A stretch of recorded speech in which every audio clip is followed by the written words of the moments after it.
I got money on my phone and money on me. I got all these hoes, but still lonely. They been blowing on that strong, but still so weak. I've been hiding a drone, but still low-key. We been sitting on the floor, they in the nosebleeds. Lately I've been in control, they can't control me. Yeah, they about to get exposed for being so cheap. I've been sticking to the code and I ain't gon' cheat. Yo, grew my hair and took the grill out. Think it's time to put it back in. Trying to get into that big house, turn the crib into the mansion. Needed something with that big bounce. You know I had to hit Jackson. Aaron Rodgers with the quick routes. I'm with the gang, we packing. We on the field at Lambo. Might peel in a Lambo. Running drills in my camo. They know what the M stand for. Still got fam in Hawaii, yeah. Couple fans in the lobby, yeah. Couple grand in my pocket, yeah. Couple grams of wasabi, yeah. Eye it up, no glasses. Light it up, no matches. Wife it up, no ratchets. Might turn my wife to an actress. And we gon' make a movie, no Kim K. Give a fuck about what your friends say. I got money on my phone and money on me. I got all these hoes, but still lonely. They been blowing on that strong, but still so weak. I've been hiding a drone, but still low-key. We been sitting on the floor, they in the nosebleeds. Lately I've been in control, they can't control me. Yeah, they about to get exposed for being so cheap. I've been sticking to the code and I ain't gon' cheat. I'm just sticking to the code, I keep it so G. She asked me what I smoke, I'm smoking OG. I don't fool with too many, only catch me 4 deep. Gotta stay away from snakes, swear these people so creep. I've been grinding for a minute, many labels so sleep. These rappers drop a song, be hot for about a week. I put Gucci on my toes, I keep some cold feet. I ain't paying for no hoes, you niggas know me. I'm about to body the beat. I keep me a hottie with me. She wanna for a fee. Give me that for free. Keep me some money on me. Smoking the gas, keep. You with me, sheesh. Bonito, cheap, keep. I got money on my phone and money on me. I got all these hoes, but still lonely. They been blowing on that strong, but still so weak. I've been hiding a drone, but still low-key. We been sitting on the floor, they in the nosebleeds. Lately I've been in control, they can't control me. Yeah, they about to get exposed for being so cheap. I've been sticking to the code and I ain't gon' cheat.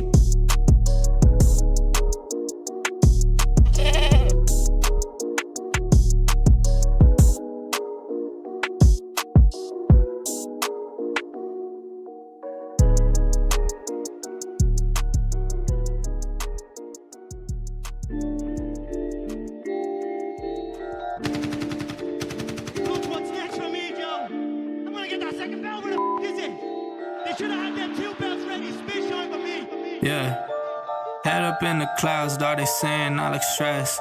I've been feeling down, pray to God that I'm up next. Remember when she blew me off, that's why I can't text. Now she call me petty, but I swear I can't forget. This ain't a test, now they saying that I ball like Jerry West. Coming back for what is mine, can't take no less. I said go and take a shot, so I need your best. And stop the threats, don't know what is in me. I don't got time, I'm not giving the energy. Too many people around me, I'm finicky. I do not mess with you, dog, you're not kidding me. You don't got way too close. I've been up at the top now, so they all wait for the landslide. I seen too many people that switched up, whose man's high. Through it all, I stay the same, I swear to God, I can't lie. Been down so damn low that I came up from my life. They talk way too much on the internet, it's not real life. I swear my fam waiting, I can't lose, and I'm still right. Still right, I swear that I'm working them up till like midnight. It's real life, I got a time and I'm coming to get mine. In time, I cannot lose and I'm coming right inside. I'm in my, yeah.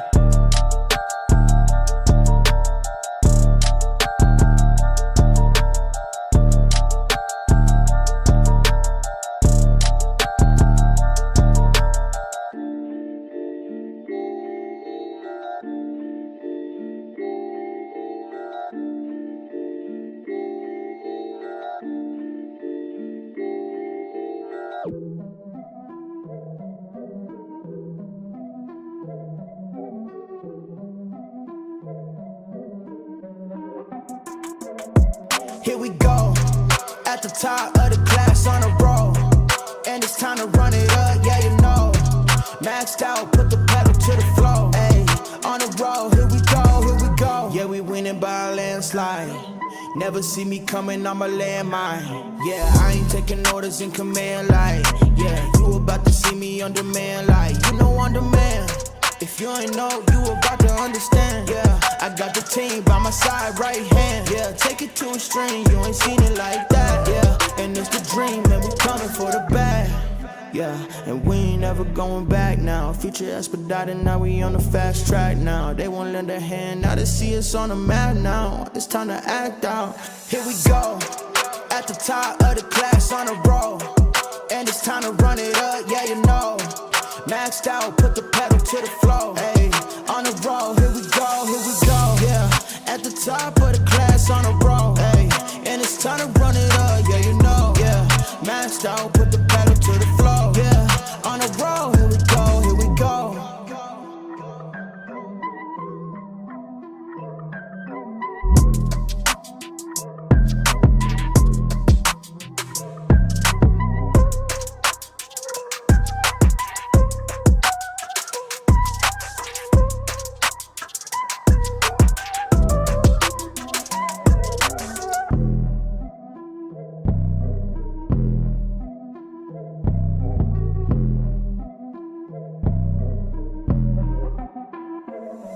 Here we go, at the top of the class on a roll. And it's time to run it up, yeah, you know. Maxed out, put the pedal to the floor. Hey, on the road, here we go, yeah. At the top of the class on a roll. Hey, and it's time to run it up, yeah, you know. Yeah, maxed out, put the pedal to the floor. Yeah, on the road, here we go, here we go. Here we go. On the road, here we go, here we go.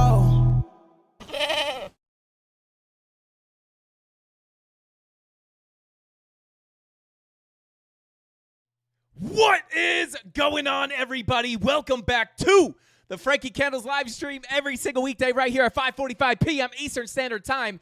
And we got that volatility today, guys. Bitcoin absolutely just getting that massive rip to the upside. What the heck is going on, guys? Well, last week, we looked at some potential signs of strength that we were hoping for over the weekend. We broke out of that macro value area high. We pushed into our upper value area, and we have now filled that in full, just peaking above that local value area high.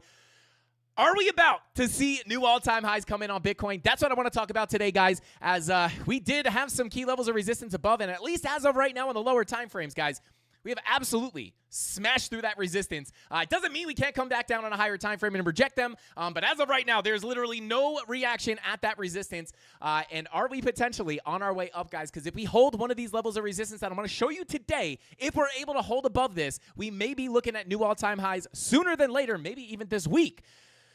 But as always, we'll show you the bullish case and the bearish case. I'll let you guys know which way I'm leaning, and we'll find those next targets on Bitcoin so the Mafia knows exactly what I'm looking for, so we can hopefully call that next move on Bitcoin. Once again, let me pull up chat here. Chat is not here. Okay, there we go. But thank you guys all for tuning in. I appreciate every single one of you guys for hanging out with us here on the Frankie Candles live stream.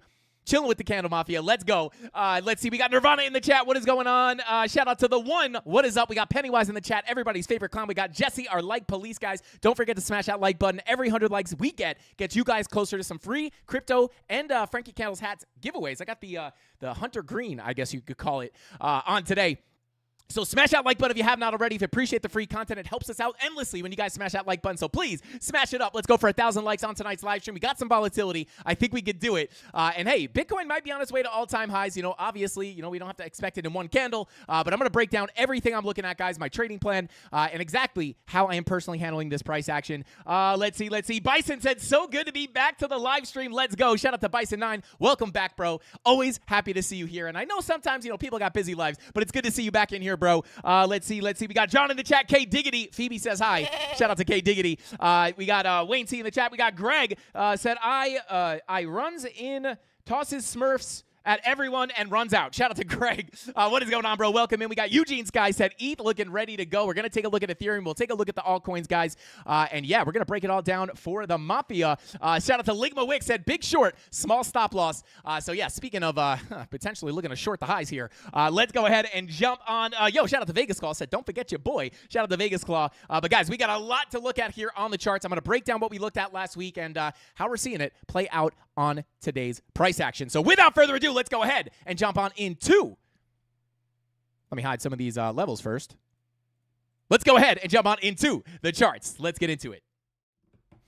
All right, guys, here we are as Bitcoin got this a little bit of like a mini Lambo candle to the upside. But as you guys know, I'm going to start here on the higher time frames. As you guys know, I'm not going to break it all the way back down to 75K. I think we all know what we were looking for down there, anticipating new all-time highs to come, which we did get. We got that pullback, guys. And last week, what we were looking at was we did get this beautiful sweep of liquidity down here at the bottom of this local range that we created underneath our macro value area high. I'm going to pull up that macro volume profile, and you guys will recognize this trend line because this is what we were looking at on Friday night's live stream as we were obviously in locally bearish market structure with the high, the low, the lower high, the lower low, the lower high as we were getting stuck underneath this macro value area high, looking for the lower low to come in, targeting the wick down here at about $100,700.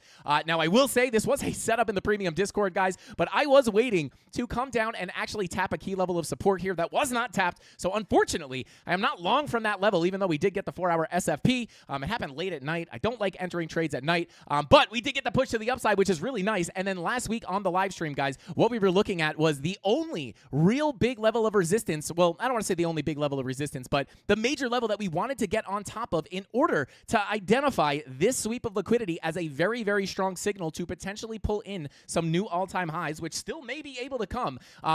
We were looking at the downtrend here that we've been stuck below for quite some time. We came back up, and then not only were we hitting the top of this trend line, the value area high, we also did have some local Fibonacci retracements. And if we were going to continue that downtrend, guys, we were very likely to get that between the Golden Pocket 786 value area high confluence. Again, with that trend line there as well, we have that kind of trifecta of resistance. We didn't know if the lower high was going to come in here, but we were saying, if we were going to get that lower high, that would be the level to do it at. And, when you know where to look for those lower highs, it also gives you a very, very good level to look at to identify where you're going to see some kind of a sign of strength for a potential another push to the upside, where we had our last, I would call this the last significant resistance level that we were looking at on Friday night's live stream. Obviously, we have the previous all-time high here, which I'm going to hide just for what. We need the candles, guys. We need the candles. But yeah, I'm going to hide this previous all-time high, and I will pull up the area of resistance, which was, let me pull up the dailies, the daily MPOCs. I believe we had a weekly level up there as well.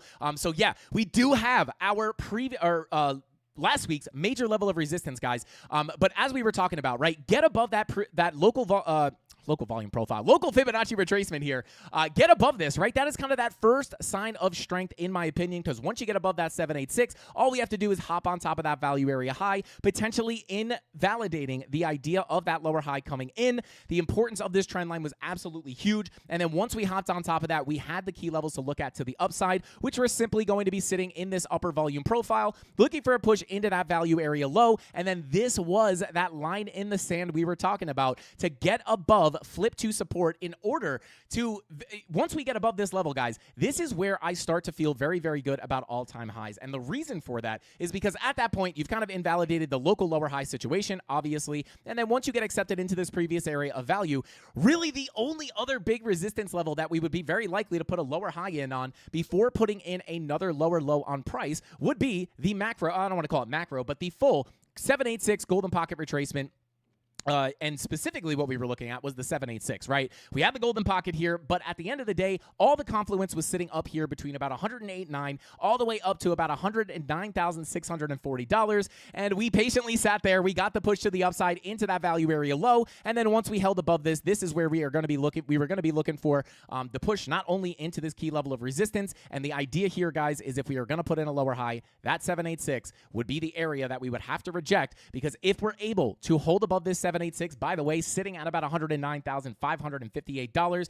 If we can hold above this level, guys, we could potentially be looking up to all-time highs because, to be honest here, on that push to the upside, we really didn't get any kind of reaction here. This was that next level we were looking at for a potential short position, but obviously, as we didn't even get a chance to look for any kind of confirmations, we kind of just ripped through that first zone all the way to the end, and we just kind of broke out and pushed into that value area high, which is, I'm not saying we can't get back down below this, and, I would say if we close a daily candle below that 786, maybe we could still get some kind of a pullback, which would be nice to get into some long positions, but as we have been looking at ever since we have had this massively bullish market structure coming up, consolidating, getting another break up, higher low, higher high, higher low, higher high. This is an aggressive uptrend, guys. And, we always, I have been saying, right, the most painful situation, in my opinion, I do think, is to see Bitcoin continue into new all-time highs, as a lot of people have been waiting for massive pullbacks, and we have not gotten them, right? And once we break above that value area high, to be quite honest, right, if we rejected that lower high situation that we had right here at the value area high, we could have been looking down towards 97K. But again, once we break above that trend line, as we looked at last week, get above that 786, unlikely that we're going to get that $97,000 pullback. And the only other chance that we have to get down there, to be honest, is if we do get a rejection from that 786. And to be honest, right now, not really looking that strong as it doesn't look like that strong of resistance, right? Because we just smashed right through it. And again, it's not that we can't close that daily candle down there, right? We'll have to let price action develop just a little bit. But I'm not going to lie, guys. We have that monthly green dot, and we're going to take a look at the higher time frames, because the only real thing on the chart that we've been looking at here is that weekly red dot, which we did not print over the weekend, which is really nice, right? On Sunday, if you wanted more upside, really what you did not want to see was this VWAP, which was coming down towards the zero line, looking to print that red dot, right? This is the one thing on the chart that would be potentially calling for, if we do get a rejection here, that weekly red dot prints, we would have the bearish divergence here on the weekly, which is a somewhat of a bearish confirmation, right, or a bearish signal for a bigger pullback to come. But if we do not reject that 786, we didn't get the red dot on the weekly, which is really nice. And at this point, right, not only did we not get the red dot on the weekly, but we had the 2-day money flow crossing over into the green with that 2-day green dot. And this is something I want to talk about today as well, because with that 2-day money flow crossover, guys, we've been looking at that Heikin-Ashi monthly green dot, potentially giving us that market cipher B116 strategy on a very high time frame, potentially calling for new all-time highs. Every time, we do this almost every single stream, every time we see a monthly green dot print with the 2-day money flow crossovers into the green, that is typically where we do see the next legs up, right? 2-day money flow crossover into the green. I know it sounds repetitive, but I think it makes sense, right? You get the 2-day money flow crossover, next leg to the upside, consolidation, 2-day money flow crossover, next leg to the upside. We get the little dump here, but pretty much just kind of like a sideways range if you, kind of just take it to today. 2-day money flow crossover. Are we about to get another leg to the upside? I think it's in the cards, and I'm going to talk about some of those higher targets as well. If we do break out into all-time highs, what are the price targets I'm going to be looking at? And can we get there sooner than later? We're going to cover it all. But yeah, another thing I do want to talk about here is on Friday, as we were getting our green dot on the 16-hour time frame with our 1-hour money flow crossover into the green, that was kind of the first, that was kind of like generally the first bullish signal here. You have the 16-hour green dot with your 1-hour money flow crossover into the green, and that is why that Fibonacci retracement zone right here was so important, because if we saw that 1-hour money flow crossover into the green and continue up, that is where you look for the continuation of that uptrend. When you see those market cipher B116th bullish setups, that money flow crossing into the green is making you think to yourself that you're going to get the overall trend continuation. Not that there can't be pullbacks along the way, but overall, that trend is likely to continue to the upside. And when we looked up to the daily, right, you get the 16-hour green dot printing,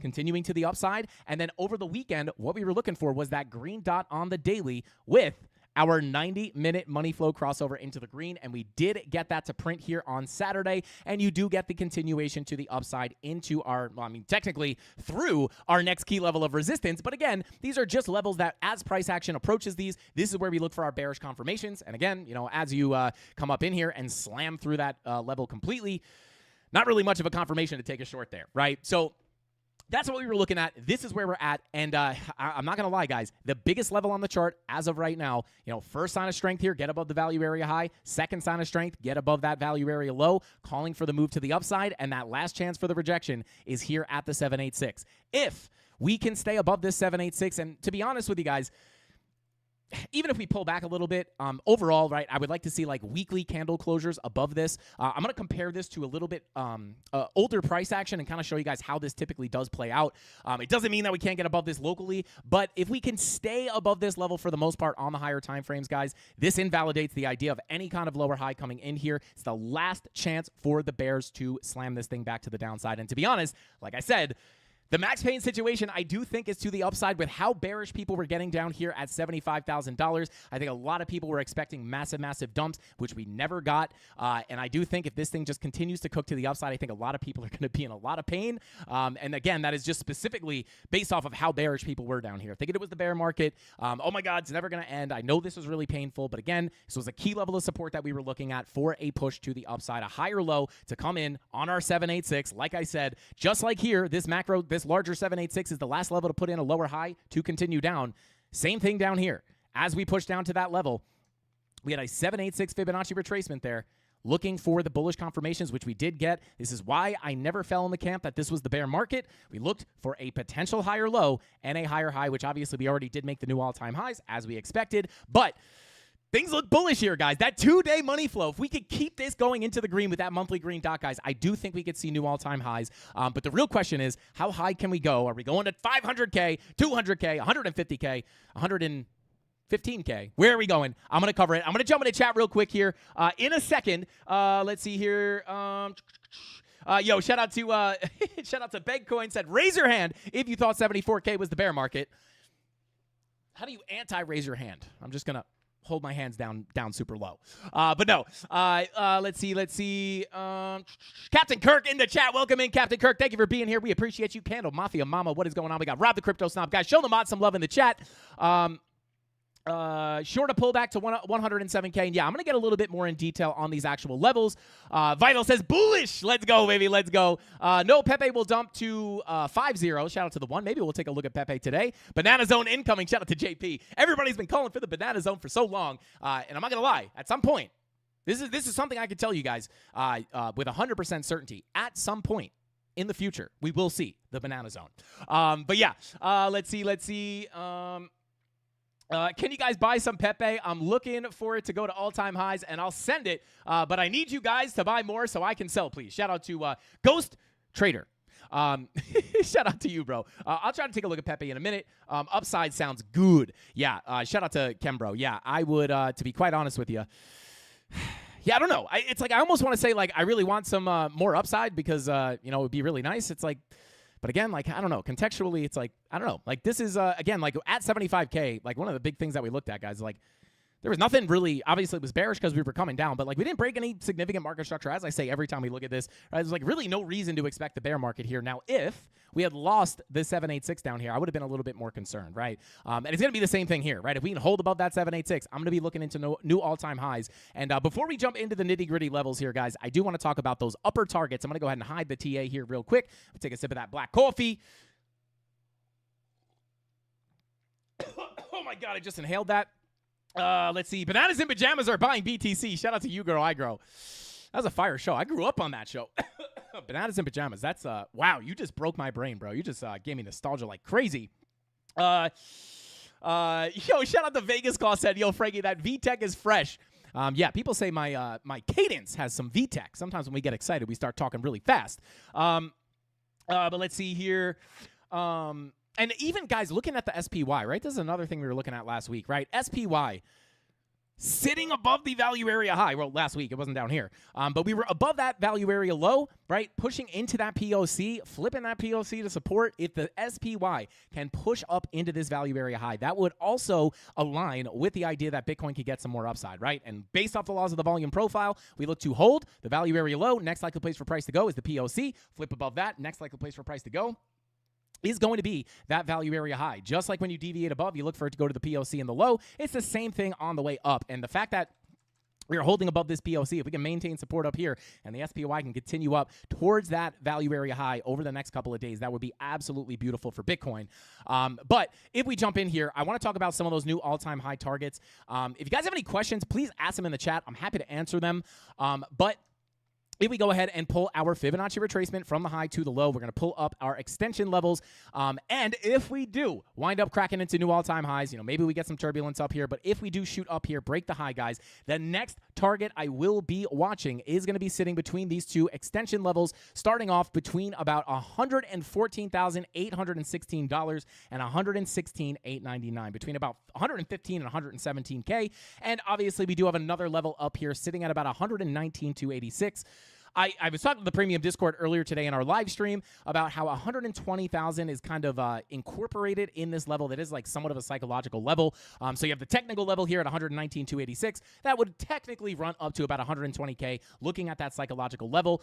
So like that big number between about 115 and 120K, this is, if we break into new all-time highs, going to be the next target to the upside. If we don't get resistance at 114.8 or 115K, we're probably going to shoot up towards 117, 116,899. And then if we do just kind of run up like crazy, 120,000 could be the next stop for Bitcoin. And if we want to pop up one more target here, I'm not saying that we have to get there tomorrow or the next day, but if we do push up there, guys, I'll just pull up the macro target. So just keep in mind here, locally, you could get some resistance between 115 and $120,000. But if we pull up the macro bull market targets that I have looked at for ever since the bottom of the bear market has come in, right? We pull that fib from the high of the bull market all the way down to the bottom of the bear market. Come on.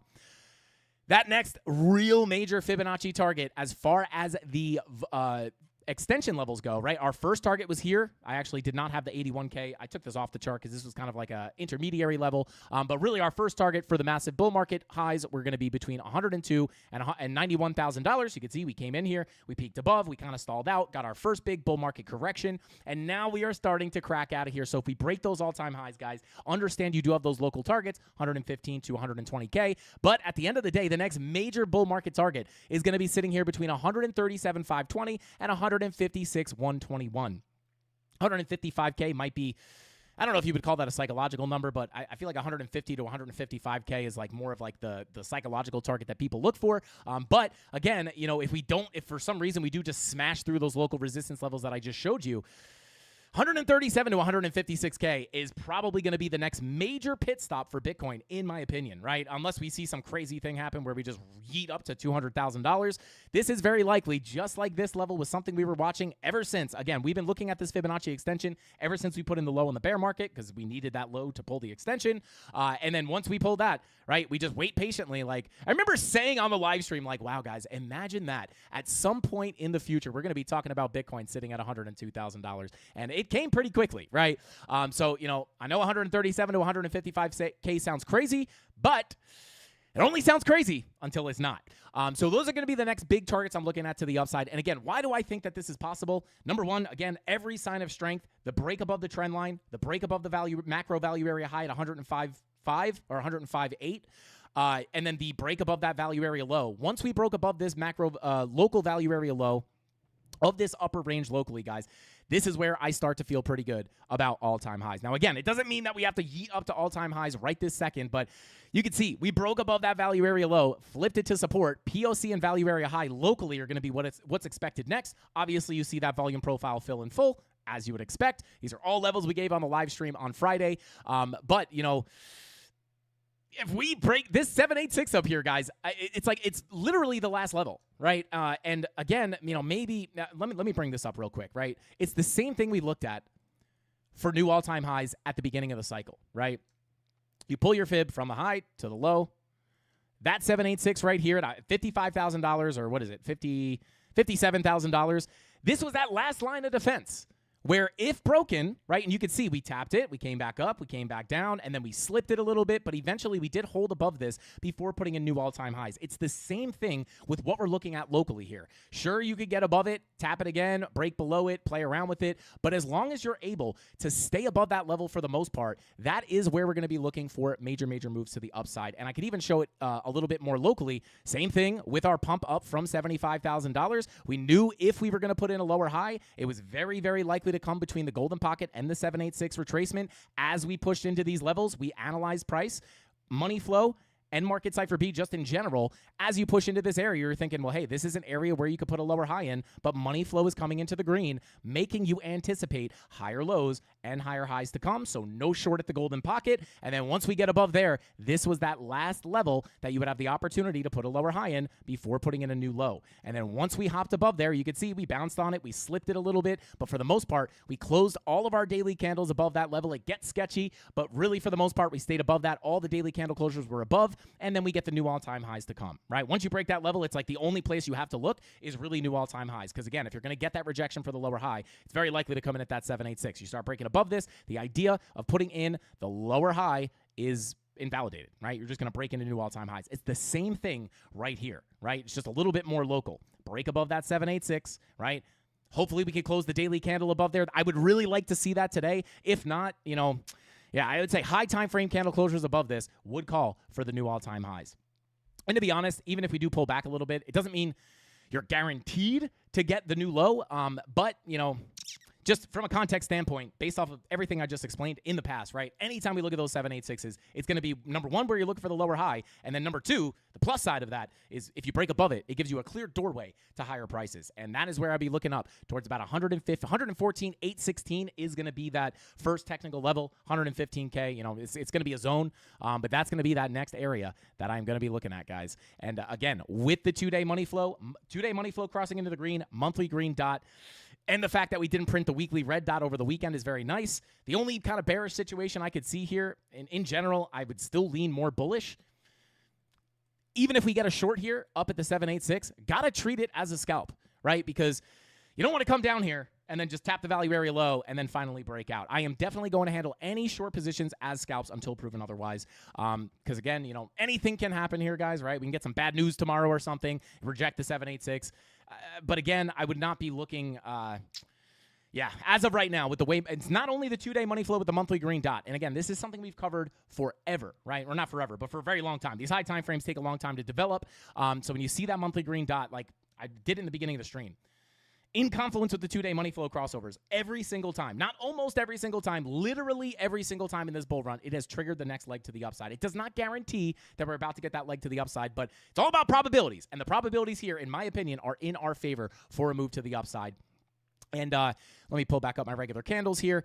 Not only that, guys, also locally, we do have the 4-hour money flow starting to cross over into the green. I like this for two reasons. Number one, it just generally makes you anticipate that if this money flow stays in the green, that any pullback is going to be ending in a higher low and a higher high. And not only that, but if you look at the two-day green dot, the 1/16th market cipher B bullish setup for the two-day, as far as the lower time frame, is the 3 and the 4 hour. So not only do you have the two-day money flow in confluence with your monthly green dot, but you also have your monthly green dot with your 4-hour money flow crossover into the green. Market cipher B looks pretty bullish here, in my opinion. Now, you are a little bit overbought, right? So turbulence is to be expected. But as far as money flow goes, it looks pretty good. And even if we do reject here, I would have to treat the shorts as scalps until proven otherwise, right? And then hopefully, if it does turn into a bigger swing trade, it has the opportunity to turn into a much bigger swing trade. But again, with the way money flow looks right now, I always say this, when we're looking, because a lot of times, right, we'll come into the live stream and people will be calling for massive upside, especially like when I'm looking to short all-time highs. We took shorts here at the all-time highs in the premium Discord, took shorts here in the premium Discord. I am now out of that short position in profit, obviously. But, a lot of people like, why are you shorting the all-time highs? We're having new all-time highs soon, right? But we understand how to look at the charts here, and the TA says, not that it has to go to zero, but there is opportunity to make money on the way to the downside here, right? And that's why we look for those shorts.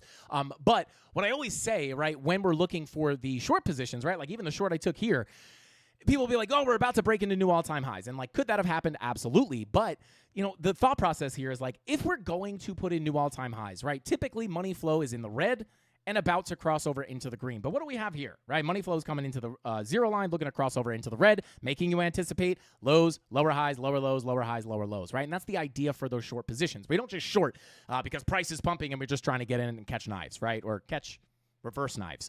But the money flow has a lot to do with that. And right now, money flow has been in the red for that push to the downside, which was nice because that's part of what we looked at for our short position from the highs here.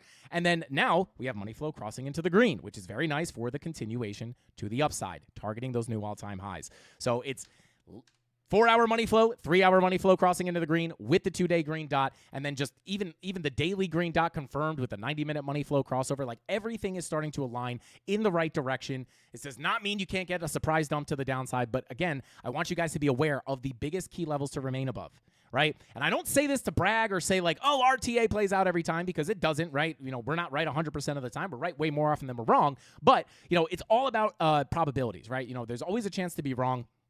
But, at this point, right, staying above that 786 would be absolutely huge. Just like the two examples I just showed you, those played out in our favor. Again, probabilities.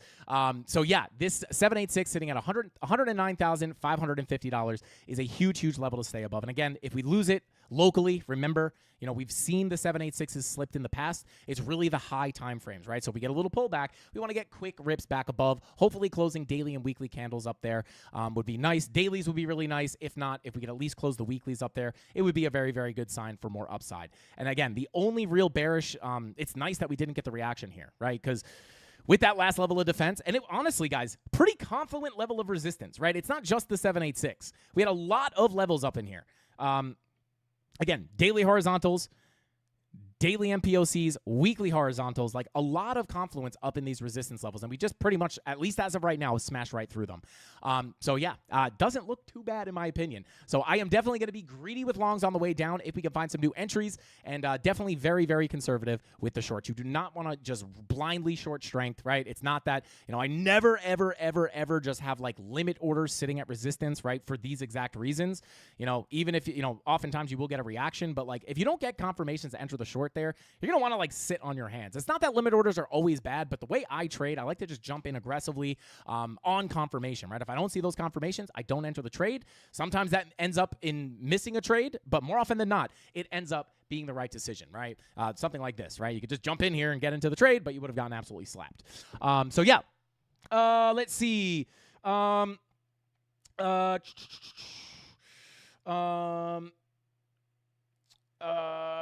Shout out to Perry, said, hey guys, where can I get that money flow indicator? This is Market Cipher. Well, this is technically Market Cipher B, but it's just Market Cipher. You could use our code if you want. Link in the description down below, or you can use my discount code. I just hit the button here. Did it pop up? MC Frank 20. Tony D, is it MC Frank 20 or is it MC Frankie 20? Because I had someone ask me that question. But if you use the link down below, you can just use our link and you will save 20. Is it 10%? I think it's 20%. It'll help support the channel, obviously, but I never just do this because I'm like a paid shill, right? Obviously, if you use our link, it benefits us, helps support the channel. But I've been using Market Cipher before I knew CryptoFace, before I ever had a YouTube channel. I've been using Market Cipher for years, and I would not talk about it or ever recommend it to anybody if it didn't work. And if you watch this YouTube channel, you'll know how accurate this money flow is. I mean, just look at the daily green dot with the 90-minute money flow crossover. This is literally what we looked at last week on the live stream on Friday. 90-minute money flow crossover happening at the same time as that daily green dot. That would indicate that once that 90-minute money flow crosses into the green, the trend would continue to the upside. And that's exactly what we saw. We talk about this live every single day. So it works. It definitely works. Let's see. Shout out to Peter Post. And what is happening, Frankie? The Bulls are back, baby. Oh, I don't know. In my opinion, the Bulls have been here, right?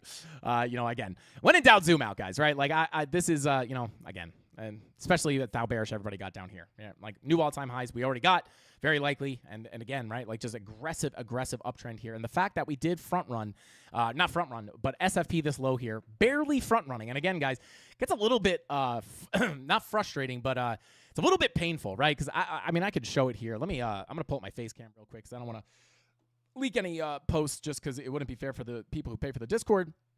But if I pull this up here, right, this is literally something from June 1st that we were waiting for, right? Looking for the SFP of this exact wick here at $100,753. Like I said, I did not take this position. And the reason for that was I was really just waiting for this key support to get hit. And at the end of the day, that's discipline, right? When it comes to trading, I only like to take the highest probability setups when all my conditions are met. I didn't come down to hit this level. More often than not, you will come down and tap that level. And I like to share, my wins, my losses, the trades that we slap, the trades that we miss, because it's a learning opportunity, right? We did get the SFP, but we just did not come down and tap that level. And more often than not, you will come down to tap those levels. In this case, we just front ran it and sent it, which is now almost played out in full. So we did have that setup. I just personally did not take it because I was waiting for that key support. But we did get the SFP, which is nice. But it is definitely a little bit extra sting when you wait that long for something to happen and you just miss that one confirmation, and then you get that big play out. But it is what it is. You miss one trade, you catch the next one. You guys know that missed money or missed opportunity is none of your business. If you miss a trade, it's totally fine. There's a million opportunities on the chart every single day, if not every single day, every other day, depending on what time frame you're trading. But there's, you cannot chase money. The more you chase money in this market, the more it will absolutely run away from you. So yeah. those are the targets I'm looking at to the upside. And again, the SFP of this low here is very, very, very nice, even though we didn't tap support, right? If we were going to come down and tap that support, I wouldn't have expected this big of a move, right? We probably would have gotten like a little SFP, a little bounce, and then we would have come down to hit the level. So the fact that we SFP'd there, we have all the money flow headed in the right direction. I do think over the next few days, we'll see what happens. As long as we don't decisively get a hard rejection from that 786, things are looking pretty good here, guys, for potential new all-time highs to come in at around $115,000 to $120,000. Oh my God, that coffee went down the wrong pipe. But let's see here. Thoughts on the 3-day market cipher B. Looks like a money sign, and is about to fall out. Bearish divs forming on the higher time frames like the weekly. Shout out to Chaos. This is what we were looking at as we approach this 786, right? The one warning sign here was not just the red dot on the weekly, right, but the potential bearish divergence that we can form here. But again, context is always going to be king here. I said this earlier to the premium Discord. Indicators are great, right? Like if you watch this show at all, Lux Algo, Market Cipher, be like, these things can be so helpful. But at the end of the day, market structure and sentiment and just context in general is always going to be at the top, right?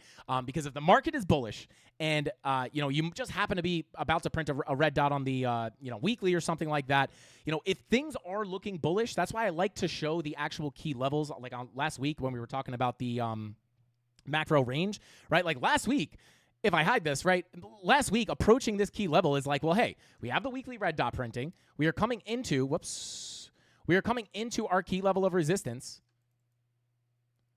right? Plethora of resistance here. Value area high, golden pocket 786, trend line, right? If we put the lower high in here, that would be the case where we get the pullback, the weekly red dot prints over the weekend, and you're probably headed towards 97K, right? But we did not get that. And that's why that's why I talked about those signs of strength on Friday, right? Get above that 786. It was, I called it the only opportunity to escape the pullback to 97K, right, for now, which was to get above that 786, get above that value area high, and then again, that level here at $107,100, which is the value area low of the range, would make me very, very bullish for at least a push to the value area high, if not new all-time highs, right? Because at that point, you're starting to play around with the 786, the weekly red dot does not print, and you're above the value area high, which is super bullish, right?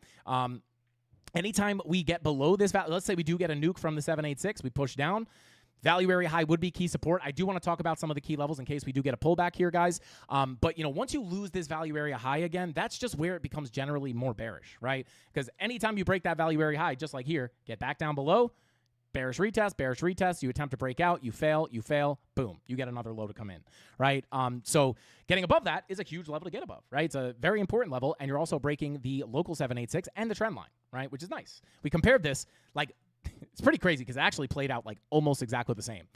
This this trend line was very similar to the trend line that we talked about when we were stuck under this trend line, saying, hey, if we could break above this trend line, that's the first major sign of strength where we could target the value area low. Right? Get above that value area low. The next target would be the POC. Get above the POC. Next target is the value area high. It's like almost the exact same thing here. And I don't always look at trend lines, right? It's like only once in a while. I'm not a big trend line guy, but I mean, at the end of the day, they work, right? You break above the trend line, stay above it, right? That's your first sign of strength. That could open up the door. Get above the value area high, opens up the door to your value area low. Flip that low. POC is next. Flip the POC. Value area high is next. I wouldn't even say we flip this POC. We kind of just smash right through it. But pretty much the same exact thing. And it's like literally, yeah, it's like almost the same exact structure, right? Let me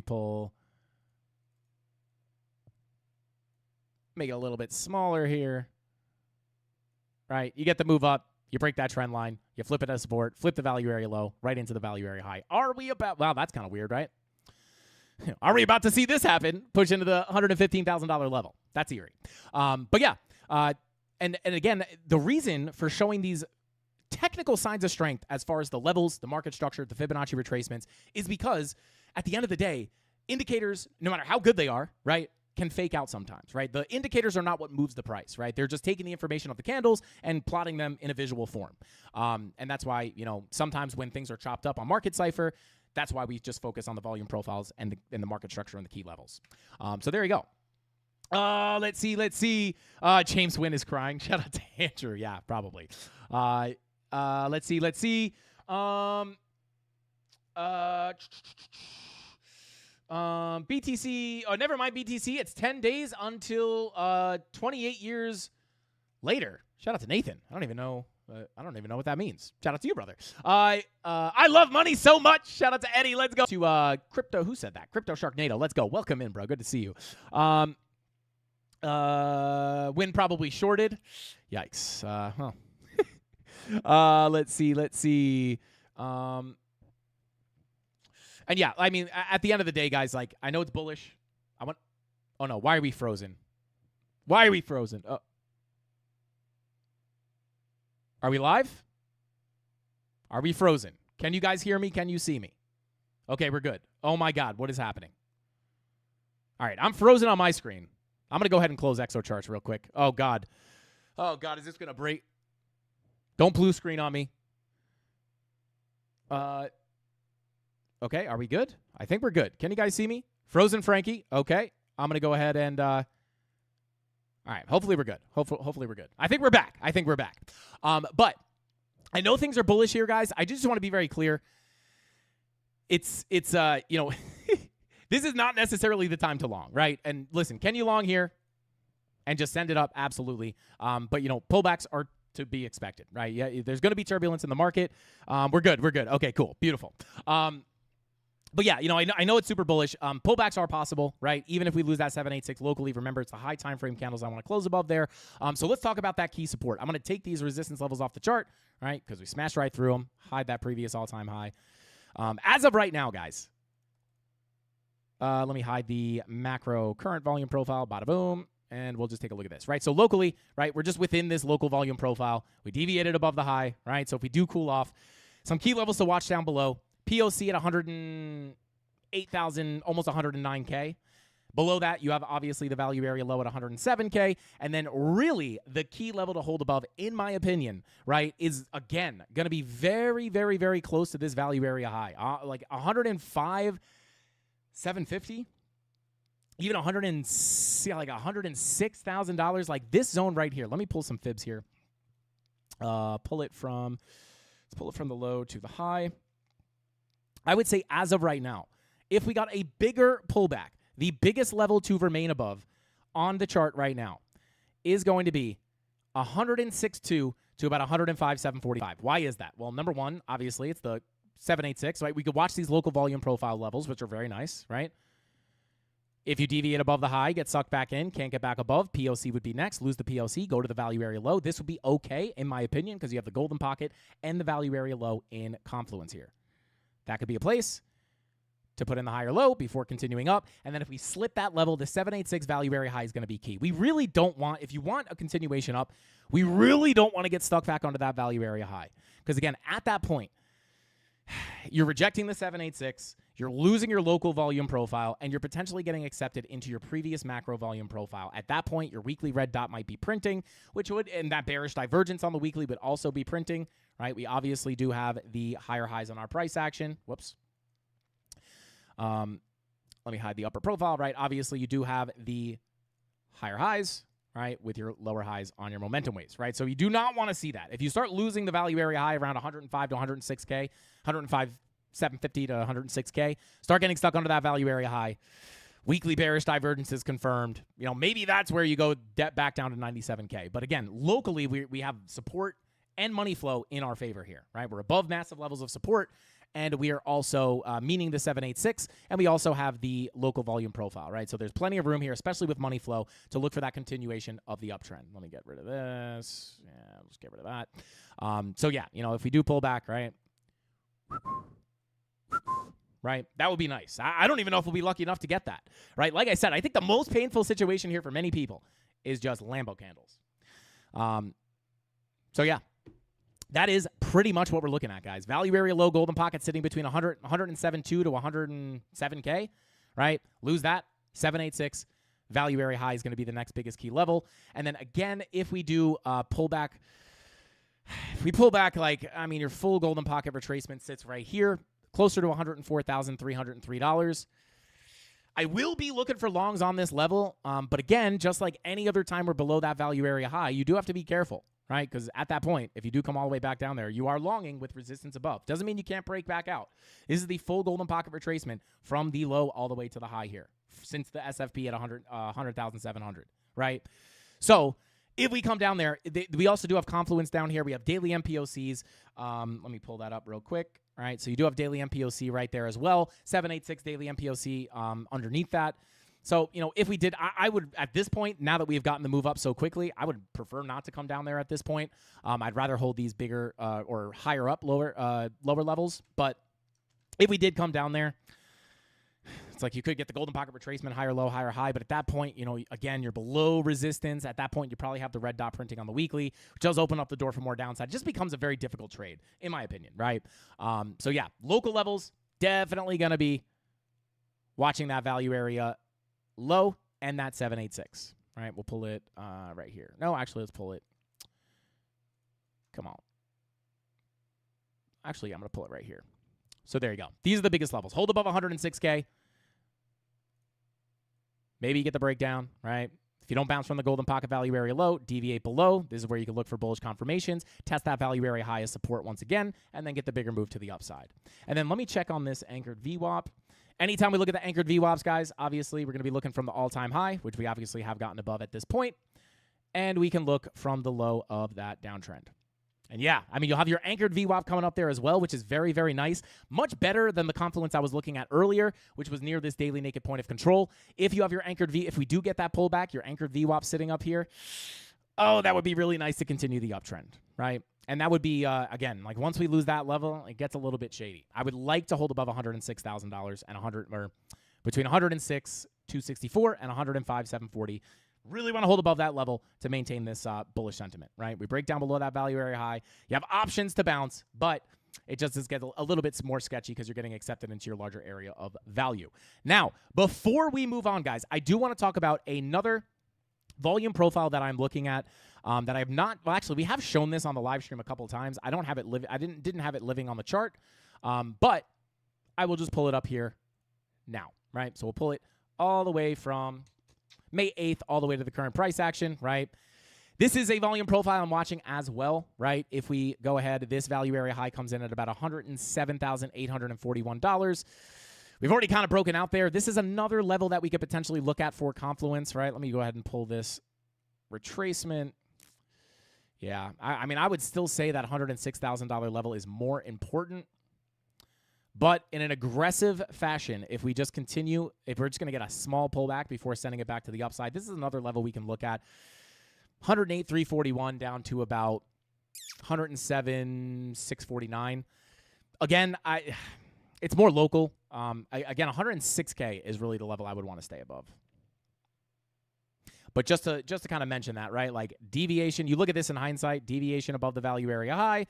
Starts to not look so crazy to short the all-time high or the retest of the previous all-time high. You get back into the range, back to the POC, lose the POC, back to the low, deviate below the low. You get the SFP of the wick here. Get back into your range. POC is next. Flip that POC perfectly to support. Continue up to the value area high being your next target. And now we're getting the breakout. I don't know, guys. I'm not going to lie. It feels pretty good. With the way money flow looks, the fact that we are right now sitting above the 786, we hold that 786, I'm feeling good. Let's see. Shout out to J Squad coming in, pumping that, shilling, flexing that check mark. Shout out to J Squad. What is going on, bro? He said Pamp City, baby. Shout out to J Squad. Welcome in. And shout out to you, bro. Nice check mark. We're on our way. We're on our way for our check mark, bro. We're going to be just like you. Shout out to J Squad. Let's see. Would be cool if Elon makes robo-taxis and Optimus robots trade in their own little Doge economy. Shout out to Julio. That would be wild. That would be wild. Mrs. Candles just got a Tesla. And as someone who's not a big fan of Teslas, that thing's like a little too cool to hate on. Like, I kind of hated on Teslas until she got one. And then I'm like, it drives itself. It's crazy, guys. It's insane. It kind of like low-key made me think, it's like the iPhone of cars. It just works. Like you just go here and it just doesn't mess up. It dodges traffic. It goes in roundabouts. It makes left turns into traffic. And it's pretty crazy. So yeah, I got to say, when I was previously a little bit of a Tesla, I don't want to say I'm a Tesla hater, but I didn't think they were that cool. And I don't know, I'm quickly changing my tune. That thing is impressive. Feels so good after a red week. Shout out to Watch Me Fly. Hey, shout out to Watch Me Fly. Watch me fly. Let's go. Let's see. Yeah, don't forget to smash the like button, guys. Every 100 likes we get gives you guys some extra chances to win some free crypto. If we hit 1,000 likes, Tony D, keep an eye on the likes. If we hit 1,000 likes on tonight's live stream, I'll give away $150 in Solana. Let's see. Shout out to Dave Digital. Said, because I'm a Bitcoin bestie. Hey, shout out to Dave Digital. Welcome in, bro. Good to see you. Hope you're doing well, bro. Let's see. Teslas are awesome. So many people hate them until they ride in them or drive it. J. Cole, that was my experience. I had rode in them before. I've never driven one. And Mrs. Candle's just like, she's like, I'm not driving, you drive. Drove it home from the lot. She's like, you drive it. I'm not driving it. I'm like, okay. And I was like, let me try out this FSD. Mind-blowing. It's like literally mind-blowing. Insane. Let's see. It drives itself. If you pay for that, then people stare at you in confusion as to why you're in the passing lane. Yeah, shout out to Marek. Shout out to you, bro. Yeah, it is a pretty expensive. I think it was like I think it's a $12,000 option or something, or maybe it's $8,000. I don't know. But yeah, I will say this: it is worth every single penny. If you think a car that drives itself is cool, it's worth every penny. But it is expensive. But even without the self-driving, it's super cool, super fast, unrealistically fast. Obviously, because it's electric. But it doesn't make cool sounds. I've gone over this recently. I'm a big car guy, so it's like kind of goes against my car morals to drive a Tesla. But I'd be lying to you if I said it wasn't cool. But anyway, let's continue on here. Shout out to Abdul. Said, do you think it's a good idea to buy one Bitcoin right now? Shout out to Abdul. I would say the thought process there is probably not the best. But at the end of the day, it depends on your timeline, right? Because, like, you never really want to buy Bitcoin, right, when it's, like, breaking all-time highs. But at the end of the day, if you have a long enough time horizon, in my opinion, obviously you want to buy dips. And me as a trader, I'm a little bit of a stickler about buying highs. So for me, it's like I only buy when price goes down. It is, like, the opposite. You don't want to start buying stuff as it pumps, which seems to be the thought process there. You want to wait for some kind of a cool-off. Nobody wants to buy it down here. Everybody wants it up here, right? But at the end of the day, if you have a long enough time horizon, I was talking to somebody about this the other day, like, if you bought any Bitcoin top in history, right, over a long enough period of time, now I'm not saying this is the best way to invest, but at the end of the day, right, you buy this top, you're in massive profit. You buy this top, you're in profit. You bought this top, you're in profit, right? So, like, at the end of the day, at some point, you're going to wind up in profit. It's definitely not the best price to buy Bitcoin. You're actually buying Bitcoin almost at the most expensive it's ever been. But again, it depends on your time horizon. So in my opinion, from a trading perspective, it's definitely I don't want to say it's the worst time, because I don't think there's ever, like, the worst time to buy Bitcoin. I think if it's buy it or don't buy it, I think you should always be exposed to Bitcoin. But, from a trading perspective, from a TA perspective, from a buy the dip situation, right, like, it's literally almost the highest it's ever been, right? It's, like, dang near the all-time highs. So it's definitely not the best time to buy. I'll tell you that much. But does that mean that if you buy it here, it won't go up? No. Are you getting the best entry? Absolutely not. So kind of hard to say there. But shout out to, that's actually what we talked about was, buying tops has worked well for Michael Saylor. Yeah, you know what's funny? Like, he gets clowned on so much as if the guy with billions of dollars doesn't know what he's doing, which I always think is funny. It's like people always, like, criticize people who are just like, yeah, I don't know. It seems crazy, though, right? And he says, he always says, I'll gladly buy the top at any time, right? Because at the end of the day, he has a long-term outlook, right? And I've said this before on the show recently. My outlook on crypto has become much more long-term over the years, right? Like, I am happy holding Bitcoin for the next 10 years, right? I don't need to, buy Bitcoin and have it moon tomorrow, right? And that's why these pullbacks don't really hurt, like, they don't bother me, right? Like, this wasn't structurally bad at all, in my opinion, right? And I bought most of my Bitcoin for this cycle between about $20,000 and $21,000. So, these pullbacks aren't that bad, right? But even in the long term, right? Like, if you let's say you bought the top right here, and you got a 70% correction, right? Right? You rode it all the way back down to 30K. And then in the next cycle, Bitcoin goes up to 150, 200, right? I'm not saying this is what I think is going to happen. I'm just saying if this was the top and you bought the top and held it through a bear market, right? Like, let's say you bought the top in 2021, right? You bought the top. Let's say you bought the tippy wick top at 69,000, right? If you bought it there, held it down for the 76% dump to the down, 77% dump to the downside, you're still, right, years later, you're up 50% on your money, right? So if you weren't trying to get rich quick, like, you know, for the most part, guys, like getting 50% on your money is not something you can do in a lot of other asset classes, even over, or, you know, we'll just measure it from top to top here, right? 1,300 days, right? Like there's not a lot of asset classes that you can do that for, right? So when it's not the crypto gains that you want where you buy it and you get rich overnight. But again, I think these times are going to change. I do think at some point, right, the get rich quick aspect of crypto is going to not be the case anymore, right? I think it's going to move into like a different type of asset class, or at least Bitcoin will. I think there's always going to be altcoins, low cap altcoins that are going to go ballistic, but it's going to be harder, right? There was a time where you could just buy an altcoin, like just shut your eyes, point at coin market cap, buy it, and it will go up if Bitcoin pumps. I think those times are eventually going to come to an end. If not, maybe they're starting to come to an end already. But hopefully not. Let's see. I just shout out to ADD Dad. Welcome in, bro. Good to see you. He said, I just watched Jordan Peterson interview with Sailor. Interesting. Shout out to, bullish. Yeah, shout out to ADD Dad. Let's see. I'm going to buy BTC when it gets back to 50K. Yeah, I mean, for example, you know, if you did get a, let's say we do rip up to, you know, for me personally, my next big target, 137 to 155K. If we get there and it looks super bullish, maybe we go to 200. I'm happy to reanalyze price when we get up there. I'm not just going to hold on to Bitcoin till it gets to 200K blindly. If I have the technical signals to take some profit, I will. But let's just say we go up to, for argument's sake, 155K. And as you guys know, the dumps get a little bit less aggressive each cycle, right? Like every pullback gets less volatile as big money enters in. And I do think with all the institutions, BlackRock, all this stuff going on with Bitcoin now, I do think we might see a little bit more of a muted dump, as it's been historically happening as the market cap goes up. But now that we have the big money, those dumps might actually get even more short-lived or more shallow, right?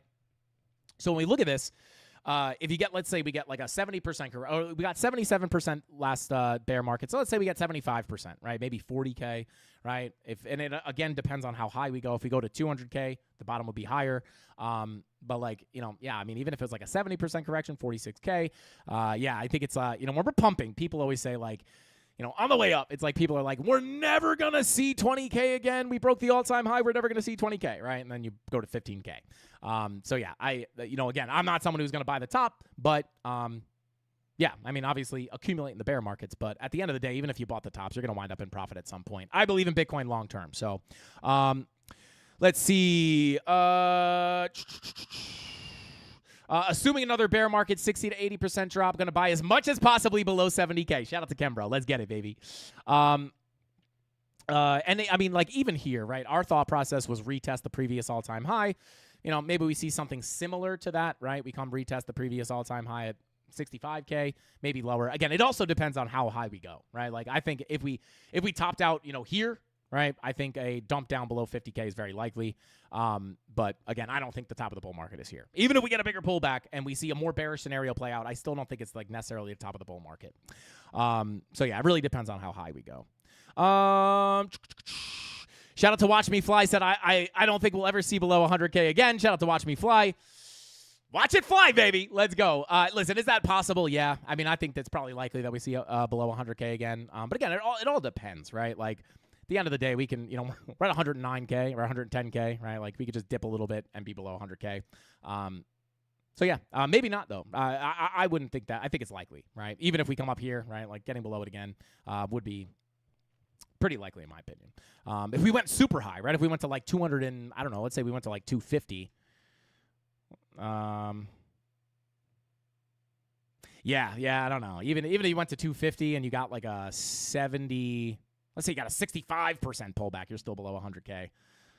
So, yeah. I mean, we'll see. Who knows, guys? I mean, I do think if we're going to see things change in a big way, I think, like, with all the institutions, like, this is eventually going to change the way the asset moves. As the asset matures, as more money comes in, as more institutions come in, it stabilizes the asset, meaning the pumps and the dumps get less volatile. Unfortunately, the pumps will get less volatile, too. Unless we see, like, once we see, like, a crazy influx, maybe we see, like, a lot of people, I forget what they call it. They call it, like, the golden bull run or, like, the God candle, golden God candle or something where, like, all the institutions and everybody, like, floods in. You get, like, a crazy Lambo candle that goes ballistic. But, I mean, listen, if the cycles are going to repeat somewhat, if they're even going to rhyme, I think even at 150K, 200K, I think it's likely you come back down somewhere here, right? And that would be, 69K is the previous all-time high. It wouldn't be unlikely to see that revisited. But we'll see, right? Things change on the chart every single day. Never seeing 20K ever again. Nobody has ever lost money holding Bitcoin for 4 years or more. Yeah, shout out to Crypto Independent. That, I would think, is much more likely, right? Because even if you went down 77%, which I don't think that pullback's going to be as aggressive as the previous one because of what I just mentioned. But even if you got the same drawdown here and we topped out right now and you saw the same exact drawdown that we saw in this bear market, you're not getting to 20K. Is it likely that Bitcoin's going to drop more than it has in every other previous cycle? Historically, no, and especially because of the institutions, probably the opposite, right? It's probably going to be even more muted than it has in the past. Let's see. Did this bull market get longer, or is it just me? It is not really just you. There is a possibility that this goes on for a little bit longer, which again, as the institutions come in, could be an effect of that. But yeah, let me jump in here real quick. Let me pull up these local levels. Whoops. This is the Bitstamp chart. Let's pull this up real quick. Yeah, so we're just playing around with this volume profile, or this value area high, rather. We'll see. Is this thing just going to push?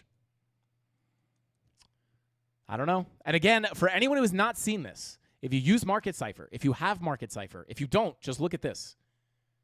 2-day money flow crossover. Right here. 2-day money flow crossover. 2-day money flow crossover. 2-day money flow crossover. Next leg to the upside. Next leg to the up. Big move up or consolidation. 2-day money flow crossover. Massive move up. Consolidation. Money flow crossover. Massive move up. Consolidation. Green money flow crossover into the green. Massive move up. Not only is this how the 2-day money flow crossovers have behaved in the past, but these have all been in confluence with monthly green dots, giving you the Market Cipher B116 strategy, right? It's hard to do here in bar replay mode, or not bar replay mode, but marking it out on the 2-day is hard, but you can see monthly green dot, next candle print, boom. Monthly, right before the monthly green dot, next candle, boom. And this one happened directly on the 2-day, on the monthly green dot printing. Monthly green dot, 2-day money flow crossover, bang. Monthly green dot, 2-day money flow crossover, bang. Monthly green dot, 2-day money flow crossover. And look at it coming up here with the 2-day green dot. And another thing you can look at here, guys, is if we are going to push up here, this 2-day money flow, I cannot unsee this. This looks like you could print a 2-day bearish divergence. What does that mean? If we're looking for a move up, why are you looking for bearish confirmations? Well, because if we're going to put in a 2-day bearish divergence,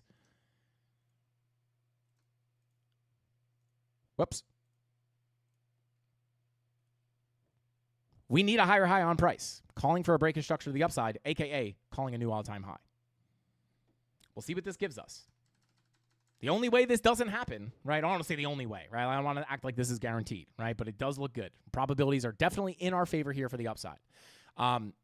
If you reject that 786 in a big way, start dumping the weekly red dot prints, and then this 2-day money flow crossover just rolls back over, I would say there's more things pointing up. High time frame, 2-day money flow crossover. The 3-day money flow looks like garbage still. You have the 3-day green dot. This is something we've been looking at for quite some time. This 3-day money flow kind of looks like trash. Someone said this before and asked me to check on it, and I didn't. This looks like garbage, right? But the 2-day looks nice, right? And the 2-day is going to react faster than the 3-day. So if this money flow crosses into the green, we might be able to hitch some support here on the 0 line with that 3-day money flow, and there is a possibility that you could see it come back up. If this crosses into the red, it's very, this still does not look that good, right? Like the weekly bear div. But other than that, not only is it the 2-day with the monthly green dot, you also have lower time frame money flow coming up as well. 4-hour, 3-hour, right? Even your 6 hours looking for a money flow crossover. So again, it doesn't mean Lambo candle directly from here, but I would say the bearish case here is the weekly red dot and the 3-day money flow.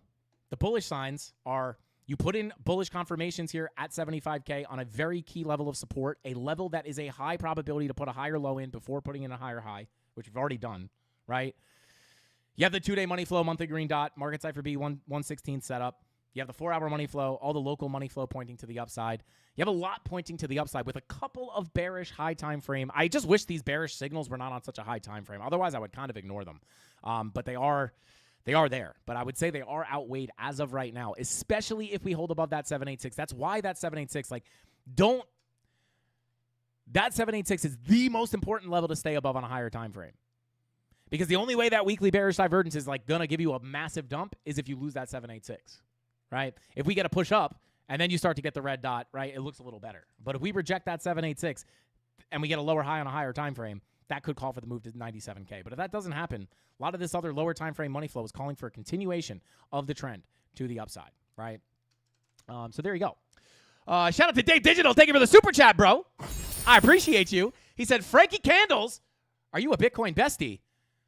I think it's arguable that I am Bitcoin's best friend or Satoshi's best friend. He's my cousin, so I guess that could count as a best friend. Shout out to Dave Digital. I am Bitcoin's bestie. I'm not a Bitcoin bestie. I am Bitcoin's actual bestie. Shout out to Dave Digital. Let's go. Is that a song? Shout out to Dave Digital. Let's see. Yeah, 3-day bear div. That's the other thing too. Shout out to Darren Does Things, right? So you do have the money flow coming out as well. But 3-day bear div, just like on that 2-day, if you get that green dot, 3-day bear div would call for a breaker structure to the upside. So we could worry about that bearish divergence, in my opinion, right? We don't have the 3-day bear div until that higher high is made, which is what Darren is talking about. So yeah, once you get that higher high, then we can start worrying about that bear div. Shout out to Darren Does Things. Absolutely, bro. Let's see. On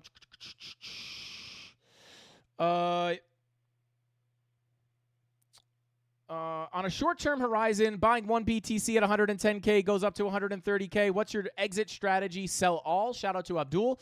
If I bought it at 110 and it went to 130 right away, I would. It depends, right? Shout out to Abdul. It would really depend on your individual situation, right? For me, I guess you said you're buying one Bitcoin. I was going to say how much. It depends on how much you're investing. But if you're going to buy a Bitcoin, right, and you're going to get it to ride from, let's say, 110K. You buy it at 110K. It goes up to 130. Right, so you get an 18% pump. In my opinion, I would say, yeah, it would be hard. There's just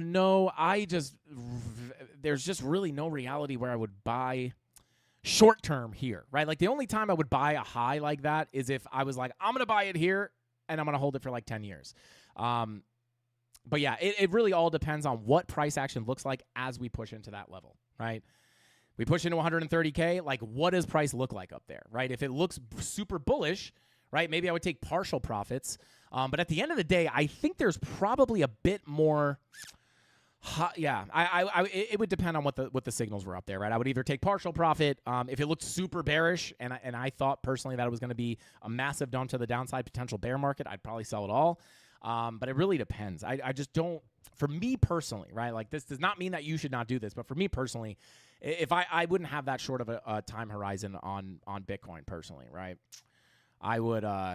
Yeah, it's just it goes against my logic or my general rules, right? It's yeah, I think there could be better opportunities that you could risk a little less money and get a much bigger return on an altcoin without spending $110,000.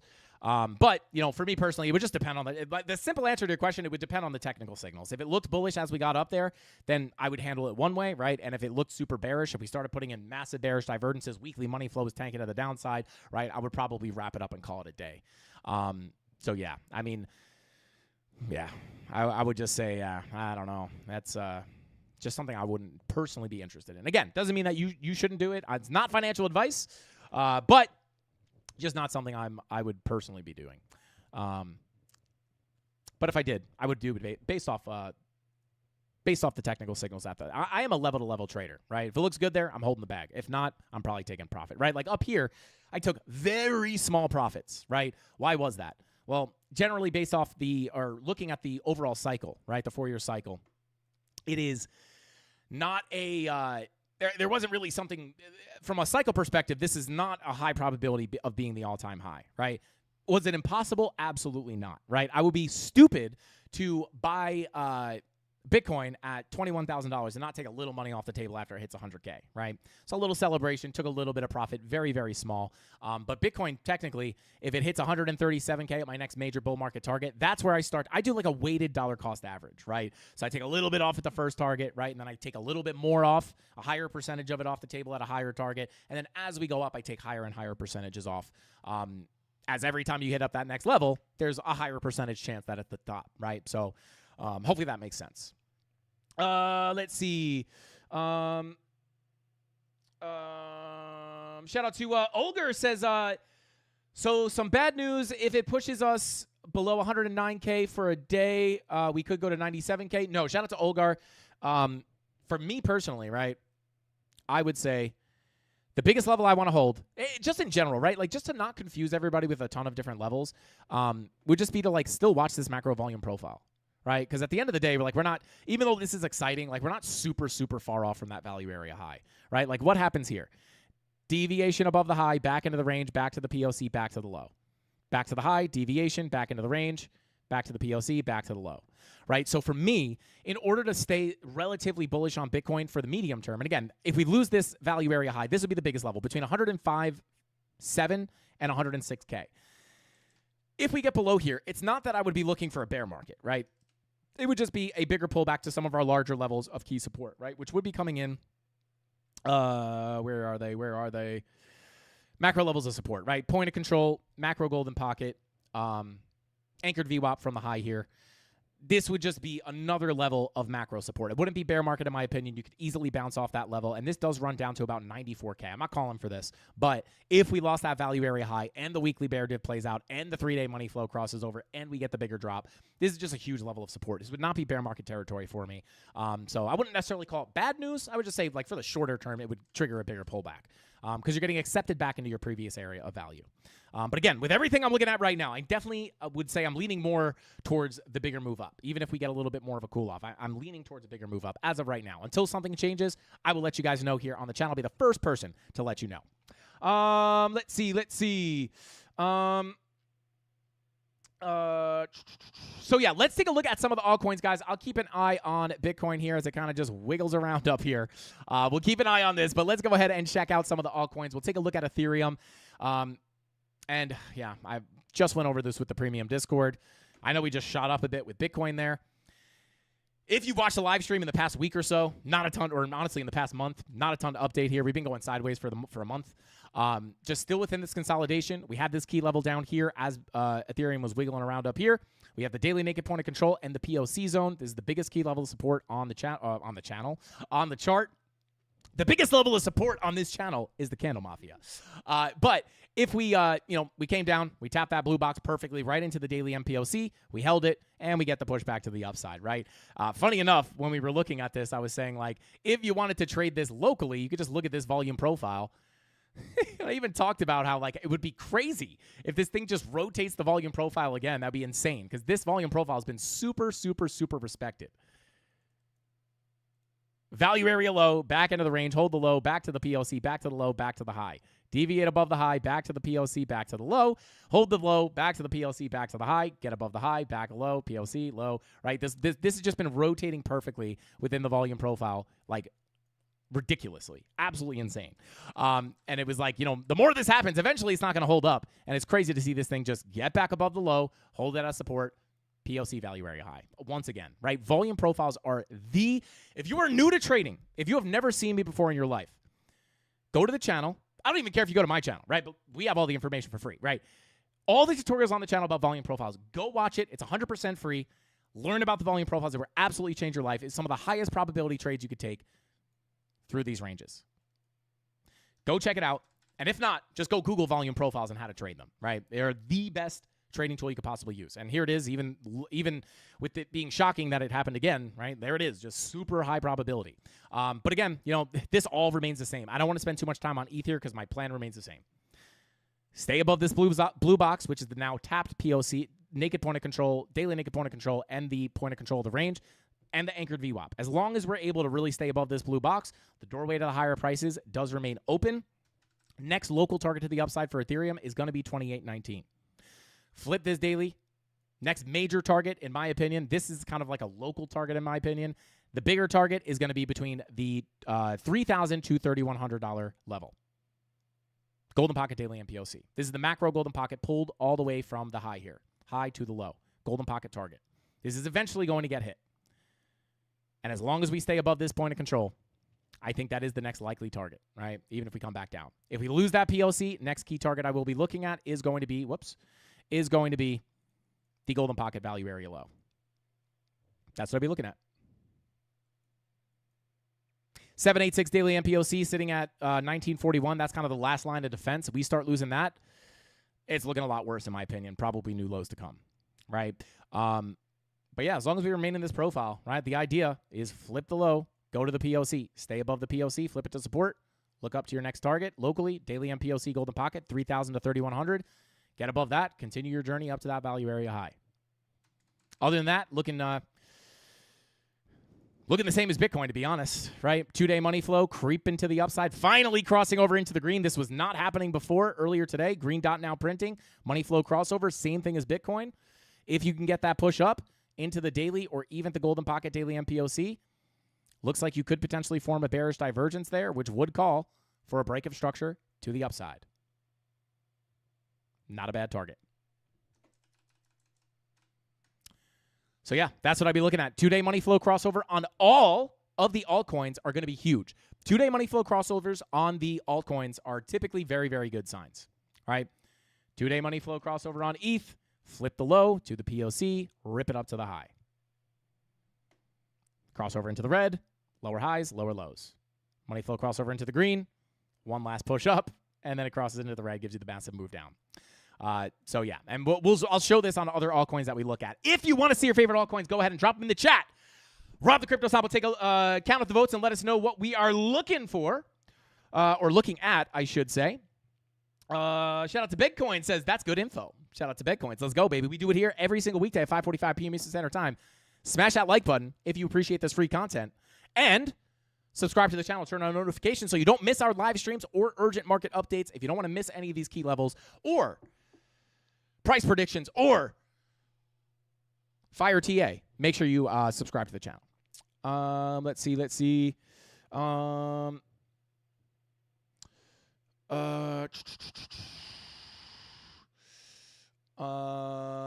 Shout out to Ahmed. Oh, no. He says, hey, Frankie, I'm holding the BTC short from 105.5. And in a big loss, my liquidation is at 117K. Are there any chances of going down to 106? I would say, yeah, that's a difficult situation, brother. I can't necessarily say that we're definitely going down to 106K. Is it possible? Yes. The only thing I can tell you, probably not the answer you're looking for, is I would learn from this, right? The fact that you are going to get liquidated, I would take that as the mistake, right? If you are about to get liquidated, you have put yourself in a position to get liquidated. You should never do that, right? You should always have a stop loss and a trading plan. You should be entering a trade, understanding how to read the charts. If you don't have a full understanding on how to read the charts, you have a beautiful free resource to learn right here. But anytime you get into a trade, it has to start with a trading plan, right? You have to identify what you're looking for to get in and then where your trading plan is invalidated. And then at that point of invalidation, that is where you would put your stop loss, avoiding liquidation completely and limiting your loss to your accepted risk that you're willing to take. So yeah, I can't guarantee that we go down to 106K. Is it possible? Yes. I can't tell you if it's going to happen or not. If I say it's going to happen or I think it's going to happen and you don't close the trade, it's going to be like, hey, what the heck? I thought we were going to 106K. I'm not a financial advisor. I can't tell you what's going to happen or what you should do. But what I can say is you should learn from this situation, right? A lot of times, like for me personally, I had to get liquidated so many times before I finally was like, all right, let me actually learn a risk management strategy and start sticking to it, right? So I don't just wreck my account every single time. So I know it's probably not the answer you're looking for, but I promise you this, something I can tell you with 100% certainty, that is the answer that you need. So yeah, I would say if you do go back to 106K, yeah, I mean, it is a key level that I'm looking at, but it looks bullish right now. So I can't guarantee that comes in. So you have to make your own financial decisions. But I will say, if I can help you, learn a risk management plan and just identify your trading plan. If you enter into a long here, that's why I don't long here, right? If I long right here, right, where's my stop loss going to go? Well, I'm not going to place it randomly, right? Because the chart does not care about where your stop loss is, right? In a funny way, if you know, right? Charts do kind of care where your stop loss is. But at the end of the day, the chart does not care it does not know where I have my stop loss, doesn't care where I have my stop loss. What it does care about is TA, right? So when I set my stop losses, you want to set it below an invalidation point, right? So for example, for this long setup that we had down here at the SFP, when you take a swing failure trade, right, and you get a wick below and a candle closure above, which we actually did get here on the 80-minute, right? Say you take it here. The stop loss on an SFP trade, the technical invalidation for this trade is when you break that wick, right? So your stop loss is going to go below that wick.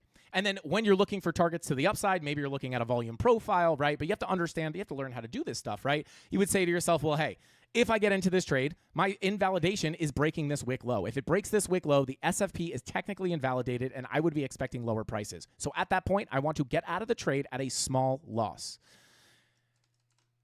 And then on the way up, I would say, well, hey, I have resistance at the value area low, maybe an area I would like to TP, right? But then I know once I get inside this value area low, I'm probably going to continue up towards the POC. And then the eventual plan for that trade could be to ride it up to the value area high, right? So now you have a plan. I have a reason to enter the trade. I had an entry signal, right? A technical entry signal. And then I have my plan. Well, hey, I'm going to ride it up to the value area low. And if I don't get rejected there, I can expect to get accepted into the POC, flip the POC, come to the value area high. And at that point, you can close your whole trade, or you could just take multiple take profits, move your stop loss into profit for a guaranteed winning trade.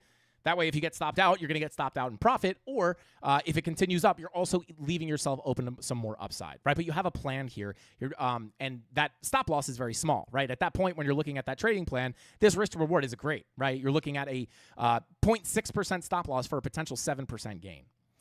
What you don't want to do is enter a trade with no stop loss, because what that does is gives you the worst risk to reward ever, right? Because it's like 50-50. You're either going to make money or you're just going to lose everything. So yeah, hopefully, that is the answer that you probably need. But I can't tell you if we're guaranteed to go down to 106K. I wish I knew. But there you go. Let's see.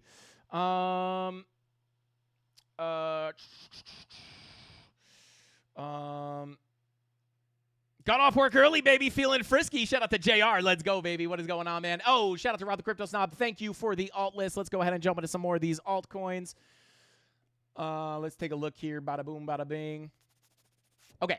So let's take a look at Cardano. Oh, conveniently, we actually looked at Cardano earlier today on the premium live stream. So I am freshly updated on Cardano. Let me just make sure I didn't miss anything else in chat. Is Doge a bad buy with the Elon thing going on? Shout out to PDR. I don't know. It's hard to say, right? Like, I think Dogecoin's like a blue chip meme coin. Yeah, I wouldn't think so. Not financial advice. Ada Gang, shout out to Derelict. Let's go, baby. Let's go. Shout out to Panty Hamster. One of the best names in the game, baby. Let's go. But anyway, let's continue on here. All right, taking a look at Cardano. Let me pull up our... Okay, yeah. So taking a look at Cardano, right? This is right on into the value area low, right? And this is something we looked at recently with the 8-hour bearish divergences, and we obviously looked at this before they formed, right? Let me let me come back into bar replay mode, right? I'll actually come back one more bar, right? As we were looking at this, you say to yourself, well, hey, you have a massive anchor wave here. And if you don't know what a bullish divergence is, did I say bearish divergence? If you don't know what a bullish divergence is, we have tutorials on the channel for everything for 100% free. But you see this VWAP above the 0 line, you're saying to yourself, well, hey, if this prints a red dot, we're probably going to get another little move to the downside. And the way this momentum wave looks, it does look like you could print that bullish divergence. And what would that call for? Just like when we look for the bear divs, it would be a break of structure to the upside. For a bullish divergence, you're saying, well, hey, if that red dot prints, not only could this form a bullish divergence, which would call for a break of structure to the downside, but also it would push us into key support. Meaning, you would not only have the bullish divergence, but it would also push you into a very, very key level of support, which is the value area low golden pocket confluence. With the golden pocket, this is an area where you could put in a nice low to continue your trend to the upside over this entire trend, right? Pulled from the low to the high. If you're going to put in a higher low and continue to the upside, this golden pocket 786 zone is the area to get the bounce. We push into the golden pocket, 8-hour bullish divergence, higher lows on your momentum waves, lower lows on price, into that key level of support, and you get the bounce. Right now, we are pushing into a very key level of resistance, which is that anchored VWAP. If we could crack above this anchored VWAP, I would be expecting that next move to be into the point of control. Money flow is also coming up on the 8 hours, so money flow headed in the right direction. If we can get these money flow crossovers, we would anticipate, right, maybe coming to the POC, a little bit of turbulence. Once you flip that point of control, if money flow is crossing into the green, this is where you can look for the continuation of the overall trend to the upside.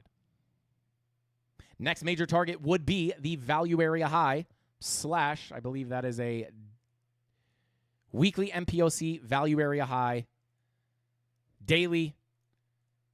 You also have your, and you push into a monthly MPOC here as well. This is actually what we talked about earlier, right? Monthly MPOC, very, very, very strong level. Bull divs into the key level of support, also the value area low. You would hope. We kind of front ran the value area low by like a hair here, but you did tap the monthly naked point of control. It's a really big level. Money flow is coming up. Even if you did push back down here, right? Like this blue zone is going to be absolutely key. Biggest level of support right now, I would say, really just between 64 cents and 58 cents. Now, again, we've already tapped the monthly MPOC, so value area low sitting at 61 cents, and then the 786 sitting at 58 cents. So even if we come back down, still an area to potentially get a bounce. It's not until losing that 786 at 58 cents where I would be looking for a bigger drop, right?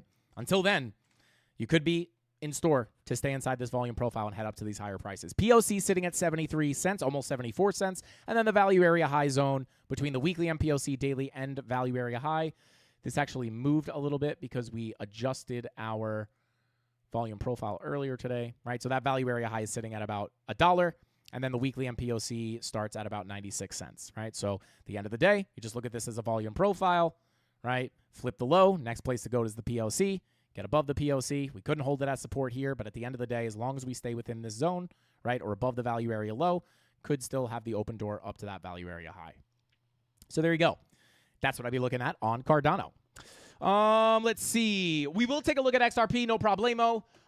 Let's see here. We'll take a look at INJ as well. Shout out to Blockchain Domain. Thank you for the super chat, bro. I appreciate you so much. He said, every single penny I own of ADA came from the Mafia. Thank you, Frankie. Love y'all forever and always. Shout out to Blockchain Domain. Let's go, baby. We do Cardano giveaways every single week, so shout out to Blockchain Domain. That makes me feel happy, bro. So hopefully Cardano rips up to insane prices, and hopefully we can help you stack that bag, baby. Let's go. Shout out to Blockchain Domain. Shout out to Ulysses Trading. I guess that's what that probably says. It's cut off. Shout out to Ulysses. Thank you for the super chat, bro. I appreciate you so much. I can't unclick this. There we go. Frankie, can you apply your key support red dot scenario you're showing now on Ondo? I fear I missed my swing. I am hopeful for a new entry if we print a red dot to form a bullish divergence. Thank you. Shout out to Ulysses. Yes, I will.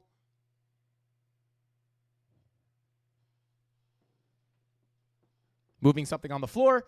I will take a look at Ondo. Let me go ahead and write this. I'll write down Ondo. We'll take a look at the whole list, but I will take a look at Ondo. What about Peak? Shout out to Crypto Tati. Shout out to Crypto Tati. Yeah, we could try to take a look at Peak as well. I will try my best. I know we obviously can't take a look at every single altcoin. We won't have time. There's not enough time in the day. But we will try to take a look at as many as we possibly can. But yeah, shout out to Ulysses and shout out to Crypto Tati and shout out to Blockchain Domain. I appreciate you guys so much. Have we done XRP yet? Absolutely no, we have not. But it is next on the list. So let's go ahead and jump on into XRP. Now, this is funny. These are the same coins that the some of the same coins that the premium live stream wanted to take a look at. But here we are on XRP, guys. Simple volume profile at play here. That looks like the Airbnb symbol, no? Could be wrong about that. But I know this sounds like a broken record, but the reason I say it every time, guys, is because it works. And I think the more time I say this, the more it will stick in everybody's head. And the more it'll help you understand volume profiles and how to make money with them, right? So when we look at XRP, value area low has almost been tapped here, just about been tapped. We had the flip of the value area low, right? And if you're new here, when we look at a volume profile, just get you up to speed in 10 seconds.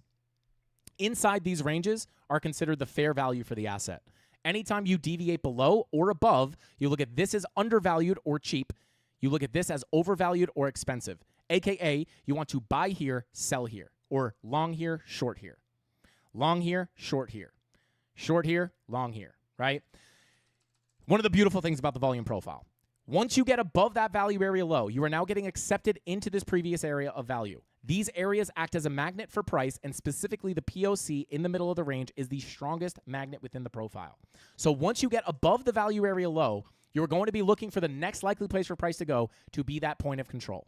Sometimes it's messy, but more often than not, you will get there. Once you flip the value area, once you flip the POC, the next spot to go is the value area high. Then we deviate above the high. We've covered this live on the stream. Whoops. Went back too far there. Once we get to that value area high, we put in some 4-hour bearish divergences at the high. We actually talked about this literal scenario here, 4-hour bear divs into the value area high, lower highs on your momentum waves, higher highs on price. That's a bearish confirmation, right? Little bearish divergence, reversal signal. Next likely place for price to go is that POC. Can't get back above that POC. You're looking for price to go back down to the value area low. The reason I bring this up is because we have simply come back down to that value area low, which is our long zone, right? Or a area of support, value area low, golden pocket. What happens down here? Lower lows on our price action, higher lows on our momentum waves. Bullish divergence at the value area low, the opposite of what we saw here. So you're in the area you want to look for longs with a bullish divergence. At this point, the next target for XRP locally would be the point of control. And hopefully if you just heard the whole volume profile shtick for the first time, you probably already knew the answer to that question, right? Because it really is that simple. Push into the POC, flip that POC. We're looking up towards the value area high. And I do think with the way money flow looks here, 4-hour money flow crossing into the green, very similar to Bitcoin. This looks pretty good for a local continuation to the upside. Doesn't mean you can't pull back, right? But the idea here is as long as this money flow stays in the green, we're going to be looking for the continuation of the trend to the upside, which is in line with tapping the value area low with bullish confirmations and continuing the trend to the upside to fill the range in full to the value area high. So next target, 240. Flip that to support. Next target, 260. And when we take a look at the 2-day, this money flow is also starting lagging behind a little bit of some other things, right? But that 2-day money flow crossover into the green here could indicate the longer term continuation of the upside. Look at the last 2-day money flow crossover we got. Literally happens 2 days. Yeah, literally you print it. The next 2-day candle was the start of the massive move to the upside. Was this in confluence with a monthly green dot? Not quite, I don't think. No, so it wasn't in confluence with a monthly green dot, but still, even a 2-day money flow crossover without the monthly green dot is still a pretty good signal, right? Just making you anticipate the larger trend to the upside. And on a high time frame like the 2-day, these moves can be very large, 582%, give or take, right? So if that 2-day money flow crossover happens, right, long period of consolidation, 2-day money flow crossover, massive move up. Long period of consolidation, 2-day money flow crossover, maybe you can finally get the break out of this range, in which case I would be targeting up here towards about, on the upper end, break the high here at, break the all-time high, 339, push up into 352, which is nothing really to write home about, right? But, once you get up there, start breaking out of here, could be looking up to our next Fibonacci target zone between 418 and 453. I think these are realistic targets, right? I wouldn't necessarily think this is the top of the XRP run for this cycle. I do have upper targets, as you can see here. My first major bull market target here, if we get some kind of alt season to come in here at some point. Target number 1, going to really be around 554, right? That's my first major target. That's assuming that it doesn't get muted by, like it did in the previous cycle, and it's assuming we have some kind of a crazy alt season, right? And at the end of the day, right, if you just kind of measure, actually, let me do it this way so I could drag it, right? If you measure this from breakout to the top, right, so a nice 600% move, right? I'm not saying it has to be the same, but if you do get that 2-day money flow crossover about, it could be pushing you up. I mean, you pull it to the current price here, Yeah, that would be nice to see XRP hit its final bull market target up there. 14, maybe $15. Could it go higher? Sure. But I'm not going to be, we have to assess the situation. Maybe we don't even make it up there. But I will say that first major target sitting at 550, still waiting to get hit. So that 2-day money flow crossover is going to be something to look at on every altcoin, right? Like even, Cardano, Ethereum, Solana, Solana, every altcoin, 2-day money flow crossovers are huge. So, and the fact that we have held this golden pocket, if we do push back down, I will say this, come back into this zone, we front ran the golden pocket, which is nice because if we do come back down, this golden pocket support is still right here on the value area low. So if you do come back down, you still have support at the value area low. It's not until you lose the 786 at $1.84 where I'd be looking for much lower prices. So pretty healthy here in my opinion. So you nuke below that 786, things change very fast. So there you go. Let's see. Shout out to Bad Doggy. Said, Frankie, could you do a video on from where to pull the volume profiles from while taking market structure into account, falling back into old volume profiles? Shout out to Bad Doggy. I don't know if you've seen the tutorials that I have on the channel on volume profiles, but I do have tutorials showing you exactly where to pull volume profiles from. In simple terms, I pull it over ranging price action. In terms of like market structure, the way I use volume profiles is like these are most helpful when in ranges, right? Price action ranges 80% of the time, right? So it's usually range, impulse, range, impulse, range, impulse, range, impulse, right? So the idea here is to find these ranges, which are areas of balance or fair value, and then when price finds when price impulses or gets in balance, right, price very often will reapproach previous areas of balance, right? So this is how I use them.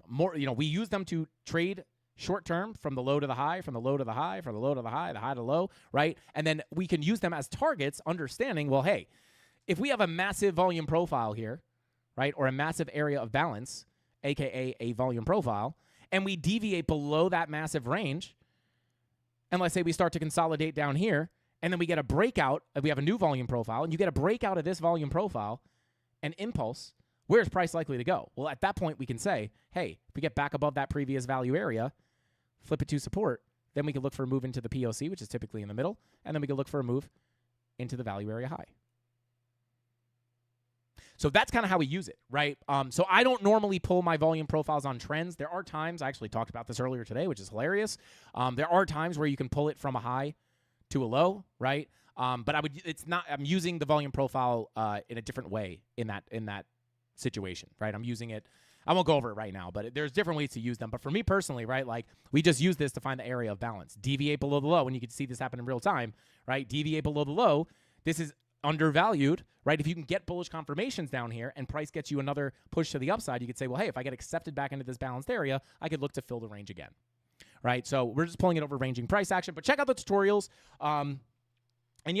Like even here, right? Like you could say, well, like, hey, we got a big move up, right? If we nuke to the downside, where's price likely to get gravitated to? Well, that value area high of the previous range. If we get stuck underneath here, you can look to go to the POC and the value area low. Does that make sense? Hopefully that helps you out. All right, let's see. I like those XRP prices. Shout out to Mattflow MF. Is that Mattflow Money Flow? Mattflow Money Flow. Let's go, baby. Shout out to Giga Longbottom said refresh. I agree. Refreshed volume profile video would be great. I still have questions on the same video. On the same issues as Doggy. Shout out to Giga Longbottom. I can make an updated don't tempt me with a good time. I'll make an updated volume profile video for sure. But yeah, to be honest, like 99% of the time when I'm using these, it is to pull them over ranging price action. The only time I would pull this on a trend, for example, this is kind of like really aggressive to look at. Let me, so like for example, if I come over here to Fartcoin real quick, right? The only time that I would really use this as the only other way I use the volume profiles is, again, right? Like you could break this down, and maybe I can make a video about this. But you have a volume profile here, right? And you could break these down to as big or as small ranges as you want, right? So I could say, well, hey, like right here, right? We lost this range. We come back here. We start bing-bonging around. If we get imbalanced to the upside, I know that I have a value area up here. And I guess the question is, how do I know where to pull this from? And the answer is, like, there's just consolidation here. That's where you pull it from, right? The only time I would pull this within a trend, or the only time where, like, market structure becomes important on the pull is if I want to pull from a high to a low.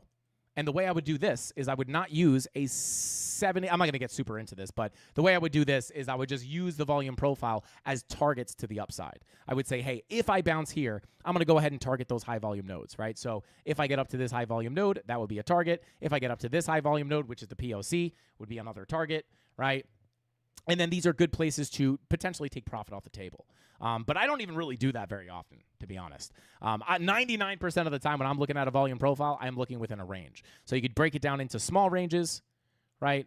And say like, well, hey, if we break down here, right, we're probably going to get accepted into this lower profile, which we actually did, right? I didn't know this at the time.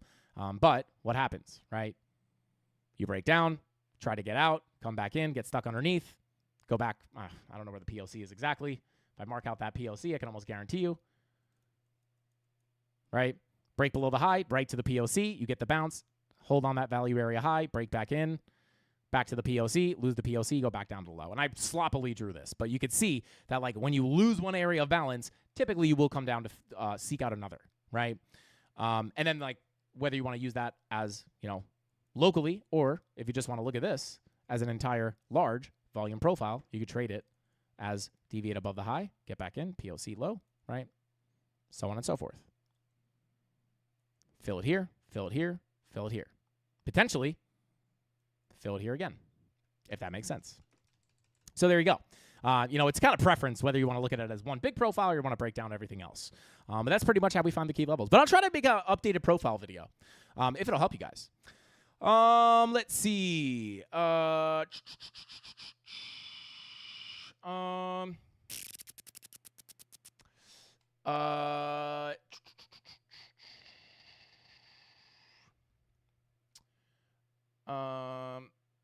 right, let's continue on here. Shout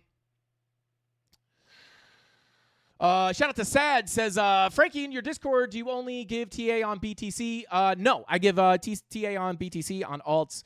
I trade mainly Bitcoin, but on the live streams, it's obviously not as many people in the live streams in the premium because people pay. So it's like a little bit more direct. You have like more connection to me. And we take a look at whatever you guys want. If you guys want to focus on Bitcoin, we do. And then I do drop alt charts when they're relevant, right? Like when I think there's a big move coming, I will drop TA on alt charts. I also share my charts as well. So I just share links that you can import my actual, arguably like maybe one of the best features of the premium is like you can literally just, actually this is it right here, right? June current. Shared, right? So all the Mafia in the premium Discord have this chart with all these folders, and they can just simply look at my exact levels that I have. So they don't have to do the TA. So I do share some of those alt charts as well. I actually just dumped a bunch of them recently. But yeah, there you go. Dave Digital said premium's cheap AF right now. It won't stay cheap for long. Shout out to Dave Digital. Let's go, baby. All right, let's see here. Let's continue on. Yo, shout out to Darren, says cheap for you, Dave. If you know, you know. Shout out to Dave Digital. The mods get a little extra treatment, guys. Special treatment. They help us out, so we help them out. But let's see here. Is there a way to set an alert on Market Cipher B when money flow crosses into the green? Shout out to Steve. Shout out to Steve.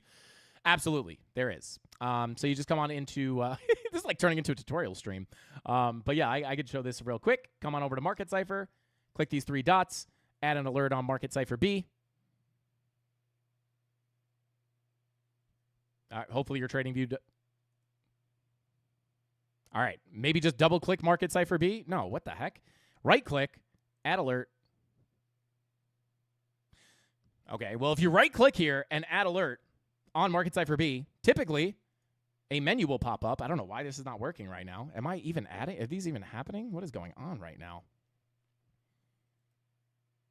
I don't know why that's not working. I don't know if that's a glitch.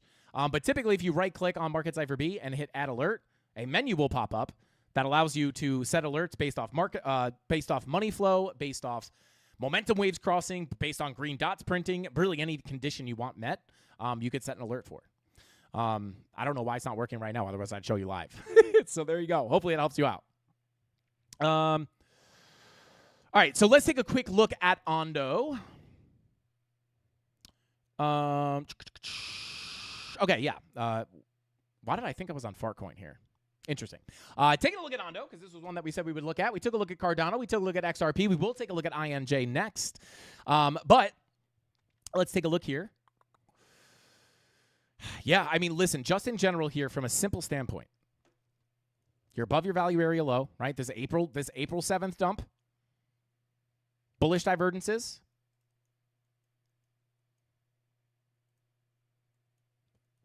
On your higher time frames, lower lows on price action, higher lows on momentum waves. Actually, not. You didn't really get it too much here on Ondo.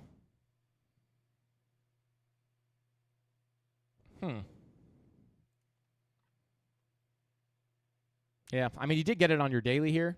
Lower lows on price, technical higher lows on your momentum waves. Not super big, but you did have them there, as you can see. Bullish divergence into the value area low. You hold it back above the POC, flip it to support.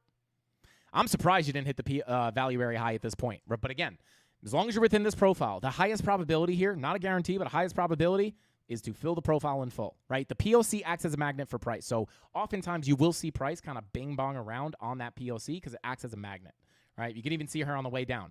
Lose the value area high. Next place for price to go is the POC. You front run it back to the high, come back down. You bing-bong above, below, above, and then finally you get the full fill all the way to the downside. Same thing here. Get above the POC. We held it perfectly, It's okay that we're slipping below it.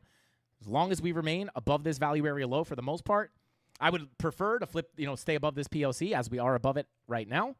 Just go ahead and mark that real quick. Let me actually mark it with a ray. Well, that's previous POC. Let's go range POC.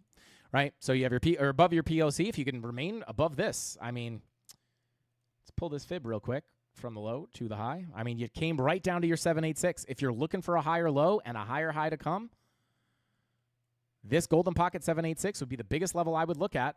And even locally here into that 786, you had bullish divergences. Nice 4-hour bull div with money flow coming up. Lower lows into your 786. Higher lows on your momentum waves. Money flow about to cross over into the green. I would say if you stay above this point of control, look to continue up, eventually targeting the value area high. I'm not saying you have to get there tomorrow or today, but that would be the overall anticipation. Nice hold of the 786 for the higher low. Nice bull divs here into the value area low. And nice divs here into the 786. I would say stay above the POC, look to the upside. You're going to have local support and you're going to have local resistance up in here. But again, just in general, right, these would be looked at as like more local levels. I would say for the most part, with the way money flow looks, be careful around about 99 cents to about $1.05, as that is your golden pocket 786 to the upside. But you might get some turbulence there. But once you flip that 786, $1.06, next stop will be the value area high. And just overall in general, hopefully you can get that full fill of the range. So there you go. There is Ondo. Same thing, 2-day money flow crossover into the green.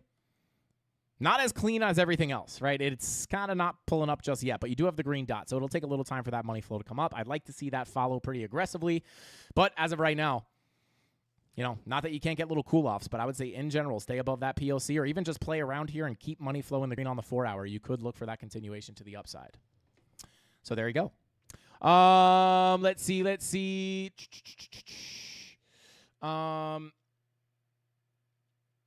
Shout out to Mr. B. Said, Frankie, you're giving away too much. We're all about free value here, guys. Subscribe to the channel and smash that like button. Let's get 1,000 likes. Not only are we giving away, like, low-key the best free info. Like, a lot of people don't like to give it all away. All right, we don't give it all away, but we give away the most free value. I will argue that. So if you guys appreciate that, smash that like button. And if you don't care about the free value, smash that like button. We'll give away $150 in Solana on Friday's live stream if we hit 1,000.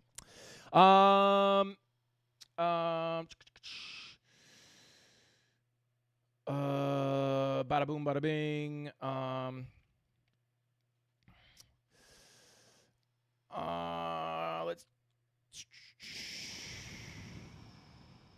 Shout out to SMC said, I must enjoy making Wells richer. Shout out to SMC. I don't know if that is supposed to be SMC as smart money, as in smart money concepts. But shout out to SMC. If that's not what that stands for, you should start trading some smart money concepts, which technically we don't trade the traditional version of smart money concepts, but we do have like a very similar strategy to SMC. Let's see. Shout out to Flame said, hello, bro. Shorted ETH at 26.40. Stop loss 27.15. Suggest me. Shout out to Flame. I can't suggest you because it's not financial advice.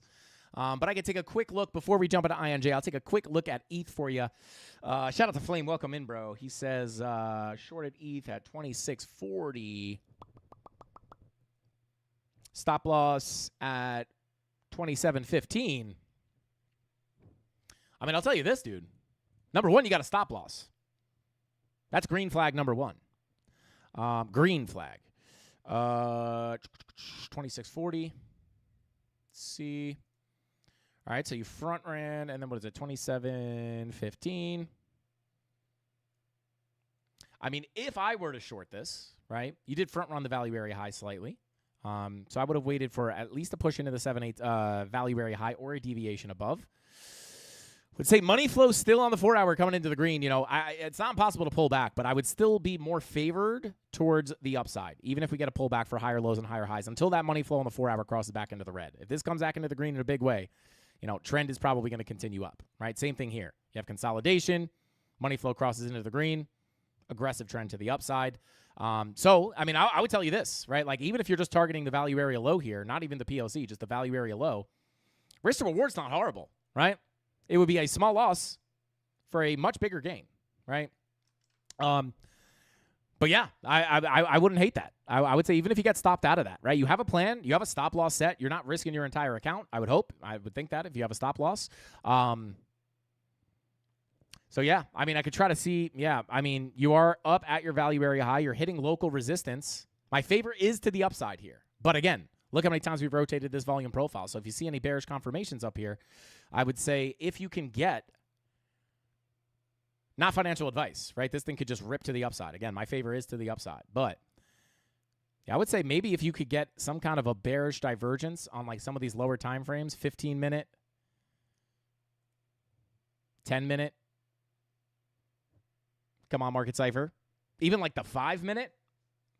Come up here and put in a 5-minute bear div. Again, I would say, for me personally, I would have waited for a deviation above the high for the short, but you're not too far off there.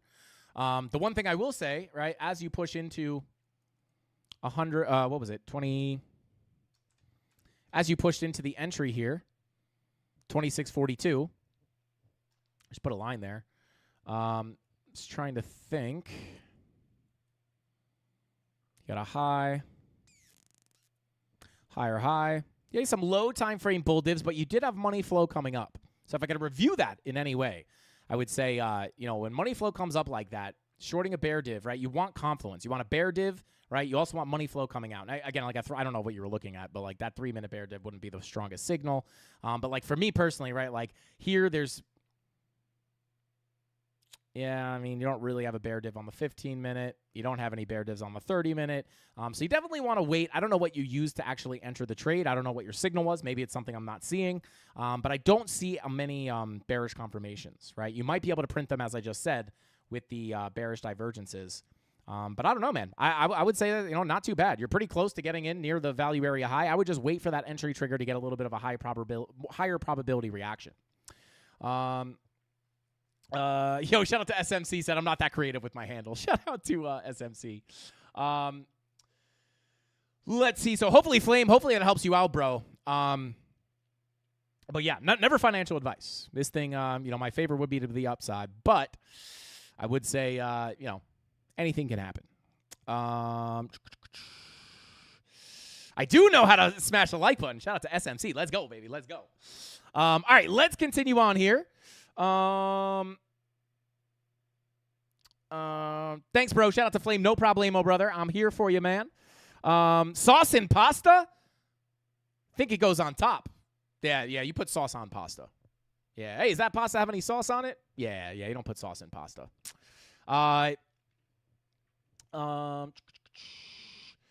Let's see. All right, so let's take a look at INJ. That is next on the list. Let's take a look-see here. Yeah, I'm not going to lie, guys. INJ sticking. Actually, we might have looked at this already. INJ sticking the key level of support here. There were a lot of coins that we were looking to hold this similar level of support. Local golden pocket anchored VWAP from the low. A lot of them couldn't do it. INJ, on the other hand, stuck that golden pocket. Didn't even have to test the anchored VWAP. Gets back above. I would say here, golden pocket anchored VWAP between 1102 and 1141. That is key support, right? We came down. We filled that golden pocket in full, right? Tapping the lower level. Bullish divergences. I believe, yeah, literally, if you tuned into the live stream on Wednesday, this was something we looked at as a lot of these coins were approaching key support up here, approaching key support with potential bullish divergences in on the 8-hour. Push into the key level of support, lower lows, higher lows, money flow in the green.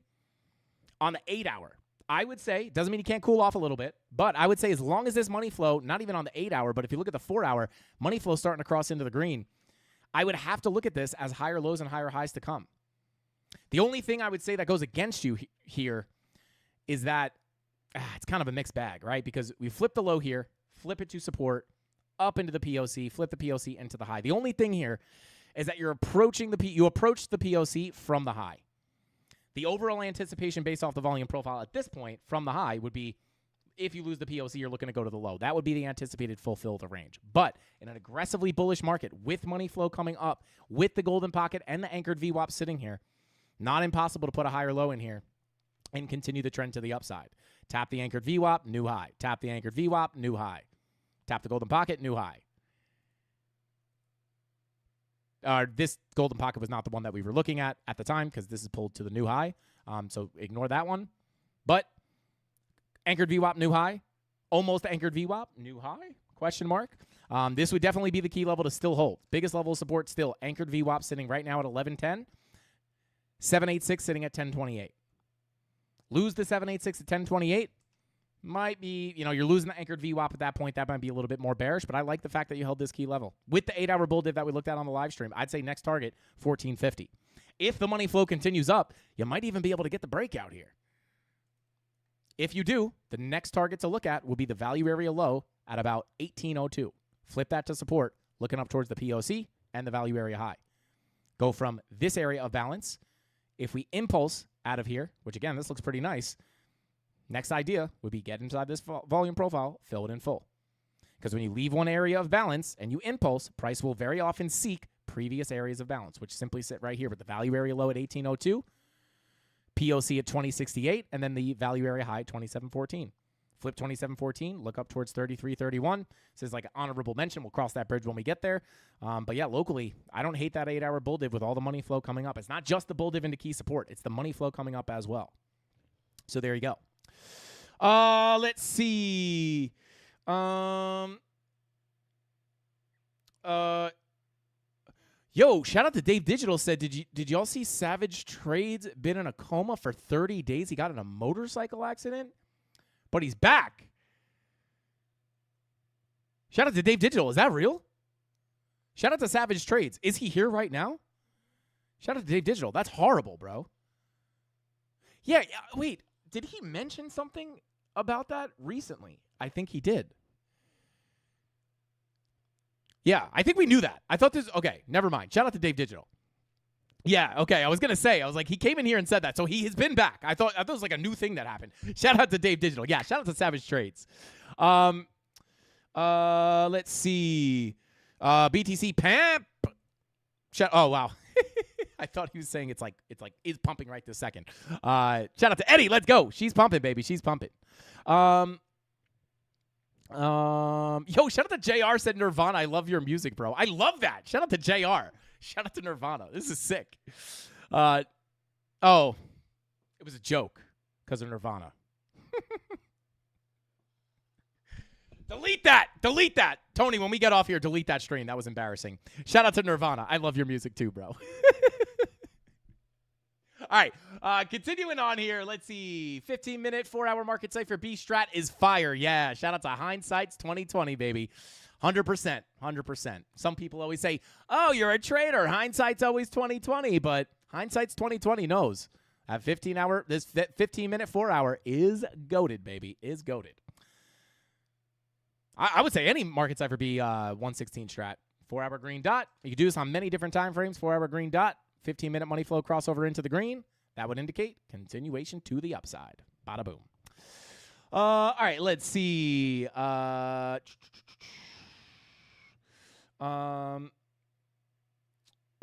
Let's see. Oh, you guys are funny. Shout out to Dave Digital. But anyway, let's continue on here. We took a look at let's take a look at INJ. That's next on the list, baby. We are running late here. We're running late, but Bitcoin. Oh wait, hang on. We just looked at INJ. Yeah, that's how you know you look at too many coins. It's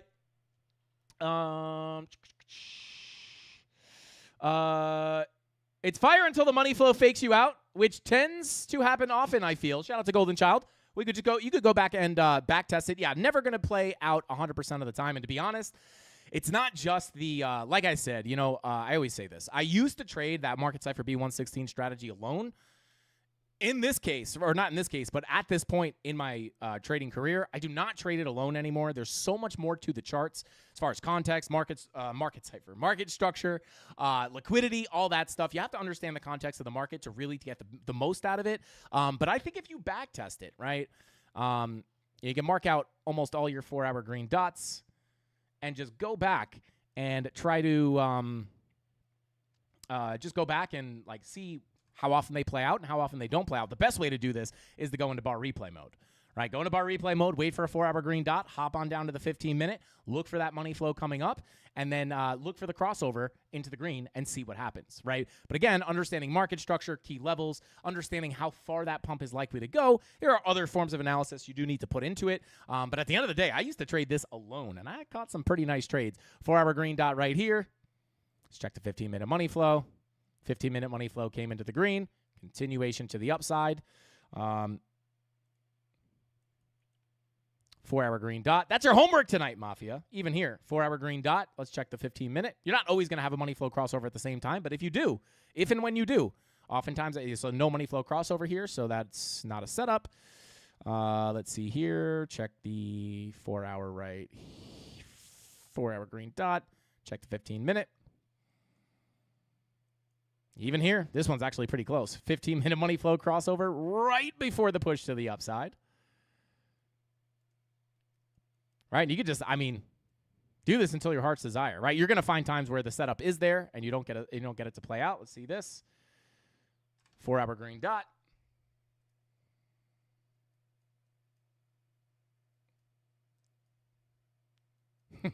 $15-minute money flow crossover into the green. Big move to the upside. Yeah, wow, it's pretty crazy. I'm not even gonna. Let's just pick another random one. I'll try to find one that doesn't work. Let me try to find a green dot with it. It's not often, right? Like even this green dot, 15-minute money flow crossover. They don't work out 100% of the time. I know this is like we're 4 for 4 here, 3 for 3. But I want to be very clear. They're not going to play out every single time. All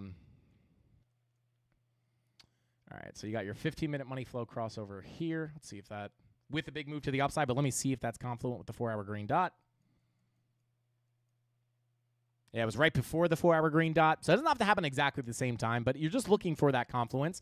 But let me find one. Where's a green dot in the dump? Ah, right here. This will probably be one that didn't play out. Actually, let me do this. Let me go to bar replay mode to make it happen a little faster here. All right, let's go to the 15-minute, 4-hour green dot. 15-minute, no crossover, no crossover. Then you get the crossover here. It's kind of wonky. Okay, struggling to find it. It does not play out every time. Now I have to show that, right? Because I don't want people thinking it's 100%. 100%. Okay, here's one that probably did not play out. Green dot, dump. Let's go into bar replay mode so I don't have to hunt out that line. Green dot, 15-minute money flow crossover. Actually, you could argue this one didn't play out. You did get the move up, but on the 15-minute money flow crossover, you actually got to move to the downside. Still kind of came up. But at the end of the day, just take my word for it, guys. It doesn't play out every single time. Nothing in trading will. But go back and back test it. I think it's important to go back and run through some of the signs that you look for to understand how often it plays out, right? Because nothing is going to play out 100% of the time. Also, I would say another thing that could increase your win rate on that, who's Golden Child, I think, said that. Something to increase your win rate on that potentially could be to look for green dots in oversold territories, right? Like this green dot, or when you have a green dot below the 0 line or below the -60 line, even better, right? Green dot, this one actually got a little bit of a continuation of the downside. But when you're looking at an oversold territory, it could mean, right, that you have a higher probability of coming up. But again, context is king, right? If I'm looking for a lower high and a lower low, I'm not going to take that so seriously. So, but at the end of the day, I'll be honest, like even if you trade that alone, not a bad hit rate on that.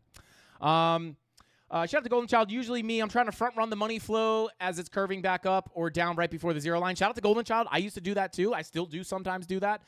Anytime you front run, it's a little extra risky, but yeah, bro, I would highly recommend literally just do this. Bar replay mode, hit this down arrow, click random bar, go to a random spot on the chart. Random bar. Find a 4-hour green dot. There's one about to print here. So let's just go down to the 15-minute. Money flow not very confluent. See, wait for it to print. Okay, so now you have the green dot printing. You already got the move to the upside now. Bar replay mode's kind of annoying like that. But go back and back play it, or back test it, right? Money flow crosses into the green. When did that happen? There's your money flow crossover, right? So you missed the first move up, but maybe that money flow crossover could indicate a continuation up. But here, that VWAP coming down could cool you off. So these are things you have to keep in mind. But let's just go ahead and run this through and see if the trend continues to the upside. Oh, now your money flow's back in the red. So, yeah, you kind of just got faked out there. So this is actually a good example of it not really working. But, yeah, just go to random bars on the chart. Find a 4-hour green dot. And then start to kind of recognize when they play out well and when they don't. So there you go. Shout out to Golden Child. Let's see. Shout out to Dave Digital, said Bitcoin holding the 786. Here we go. Shout out to Mrs. Candles. She's probably like, why is that guy screaming upstairs? Shout out to Mrs. Candles. Partially. Hey, Mrs. Candles. There we go. Okay, Mrs. Candles partially inflated here, guys. Partially inflated. She's holding air. She's holding air a little bit better. I do have to choke her out a little bit on the stomach, but this might be why we're pumping, guys. Mrs. Candles is still alive. I got to be more gentle with her because I think that's why she's deflating. Anyway. All right, let's see. Yeah, 4-hour div is strong AF. Let's go. Let's see.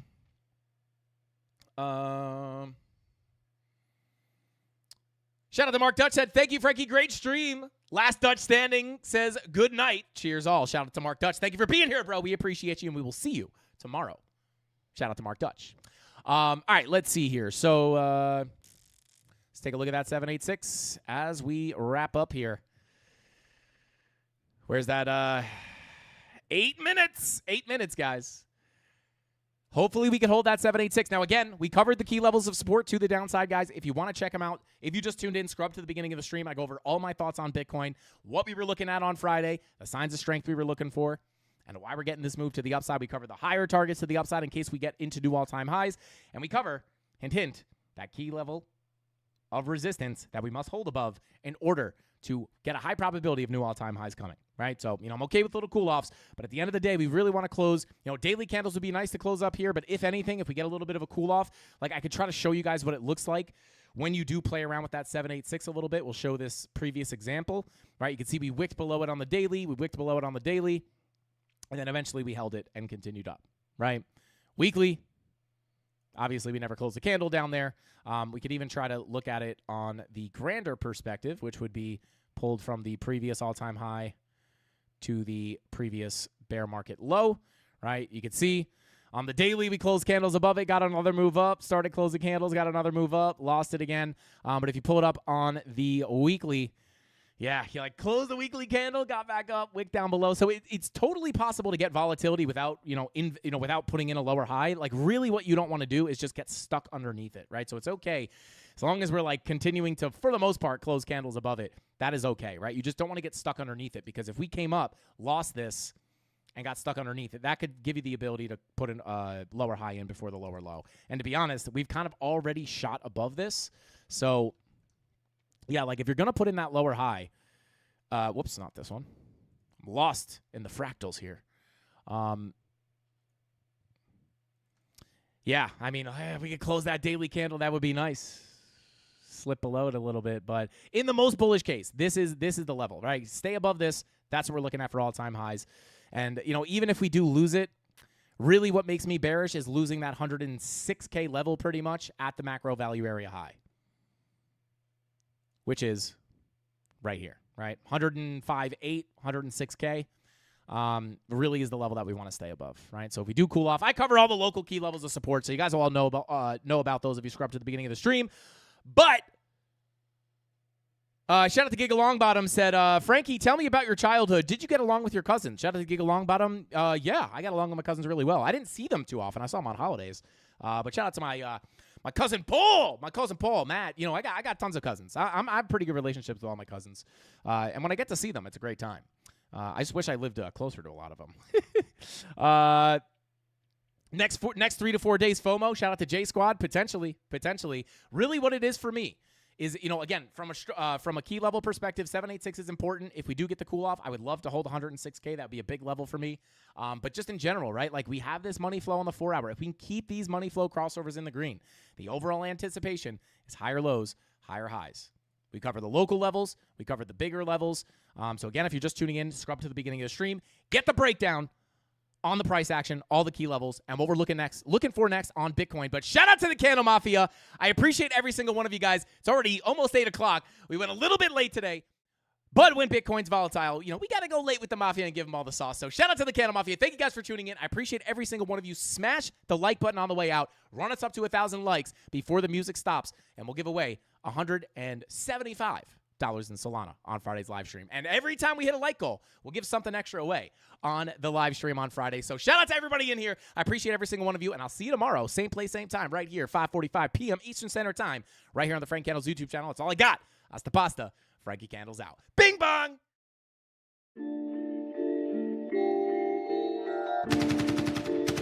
Look what's next for me, Joe. I'm gonna get that second bell. Where the f is it?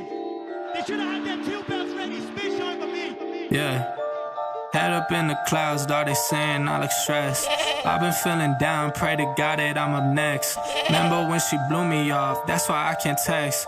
Now she call me petty, but I swear I can't forget. This ain't a test. Now they saying that I ball like Jerry West. Coming back for what is mine, can't take no less. I said go and take a shot, so I need your best. And stop the threats, so nobody's into me. I don't got time, I'm not giving the energy. Too many people around me, I'm finicky. I do not mess with you, dog, you're not kidding me. You don't got way too close. I've been up at the top now, so they all wait for the landslide. I seen too many people that switched up, whose man's high. Through it all, I stay the same, I swear to God, I can't lie. Been down so damn low that I came up for my life. They talk way too much on the internet, it's not real life. I swear my fam waiting, I can't lose, and I'm still right. Still right, I swear that I'm working them up till like midnight. It's real life, I got a time and I'm coming to get mine. In time, I cannot lose and I'm coming right inside. I'm in mine, yeah.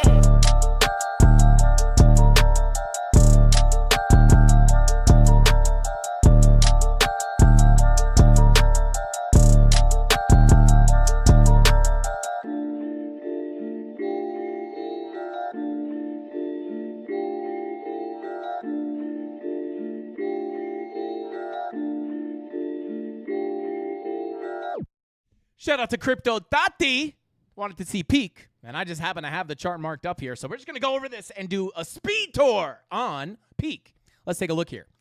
So, obviously, daily green dot confirmed, 2-day green dot looking to print here. Money flow attempting to come back to the upside. Not quite aggressively coming to the upside here, but I'm going to give you the key levels here, Crypto Tati, because we do have the previous value area sitting just above us. We do have the, let me update some of this because some of this is a little bit older. Daily tapped, daily tapped, daily tapped. Value area low and PLC remains the same. So I would say as of right now, assuming this thing's not going to continue to dump, which hopefully it doesn't because I do hold peak. You are approaching key levels, right? Take a look at the 2-day, right? You do have the 2-day, slight 2-day bull div. It's like I would have to wait for it to confirm. I don't feel comfortable saying that's an actual div just yet. But man, I'm not gonna lie.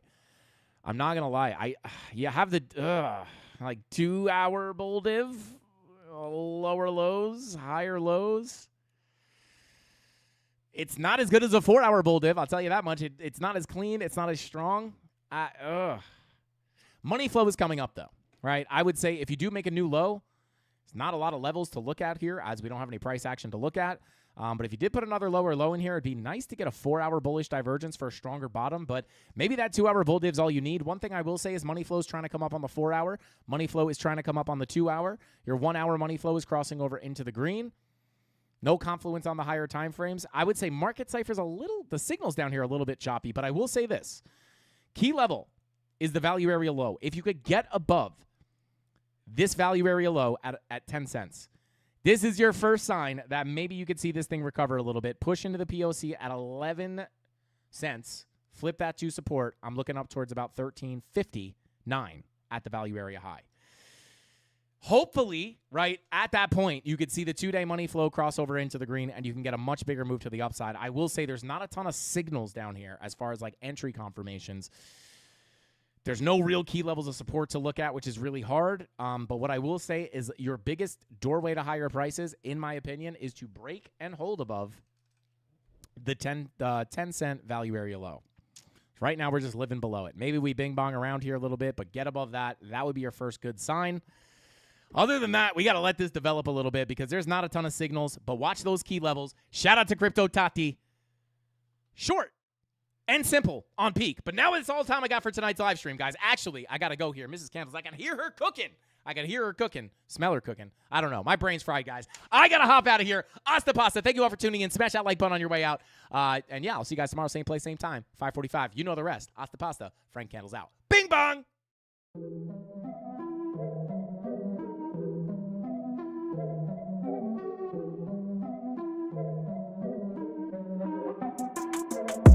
Here we go, at the top of the class on a roll, and it's time to run it up, yeah you know. Maxed out, put the pedal to the floor, ayy, on the road, here we go. Yeah, we winning by a landslide. Never see me coming, I'm a landmine. Yeah, I ain't taking orders in command, like, yeah, you about to see me on demand, like, you know on demand. If you ain't know, you about to understand. Yeah, I got the team by my side, right hand. Yeah, take it to a string, you ain't seen it like that. Yeah, and it's the dream, and we coming for the bag. Yeah, and we ain't ever going back now. Future expedited, now we on the fast track now. They won't lend a hand, now they see us on the map now. It's time to act out. Here we go, at the top of the class on a roll, and it's time to run it up, yeah you know.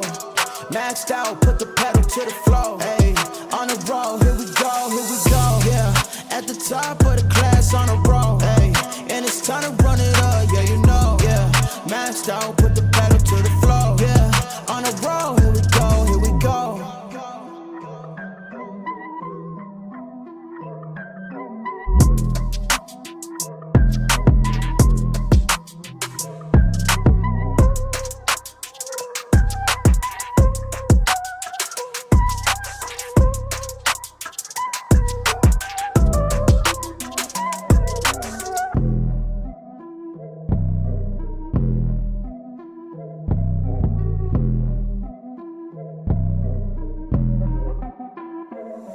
Here we go, at the top of the class on a roll, and it's time to run it up, yeah you know.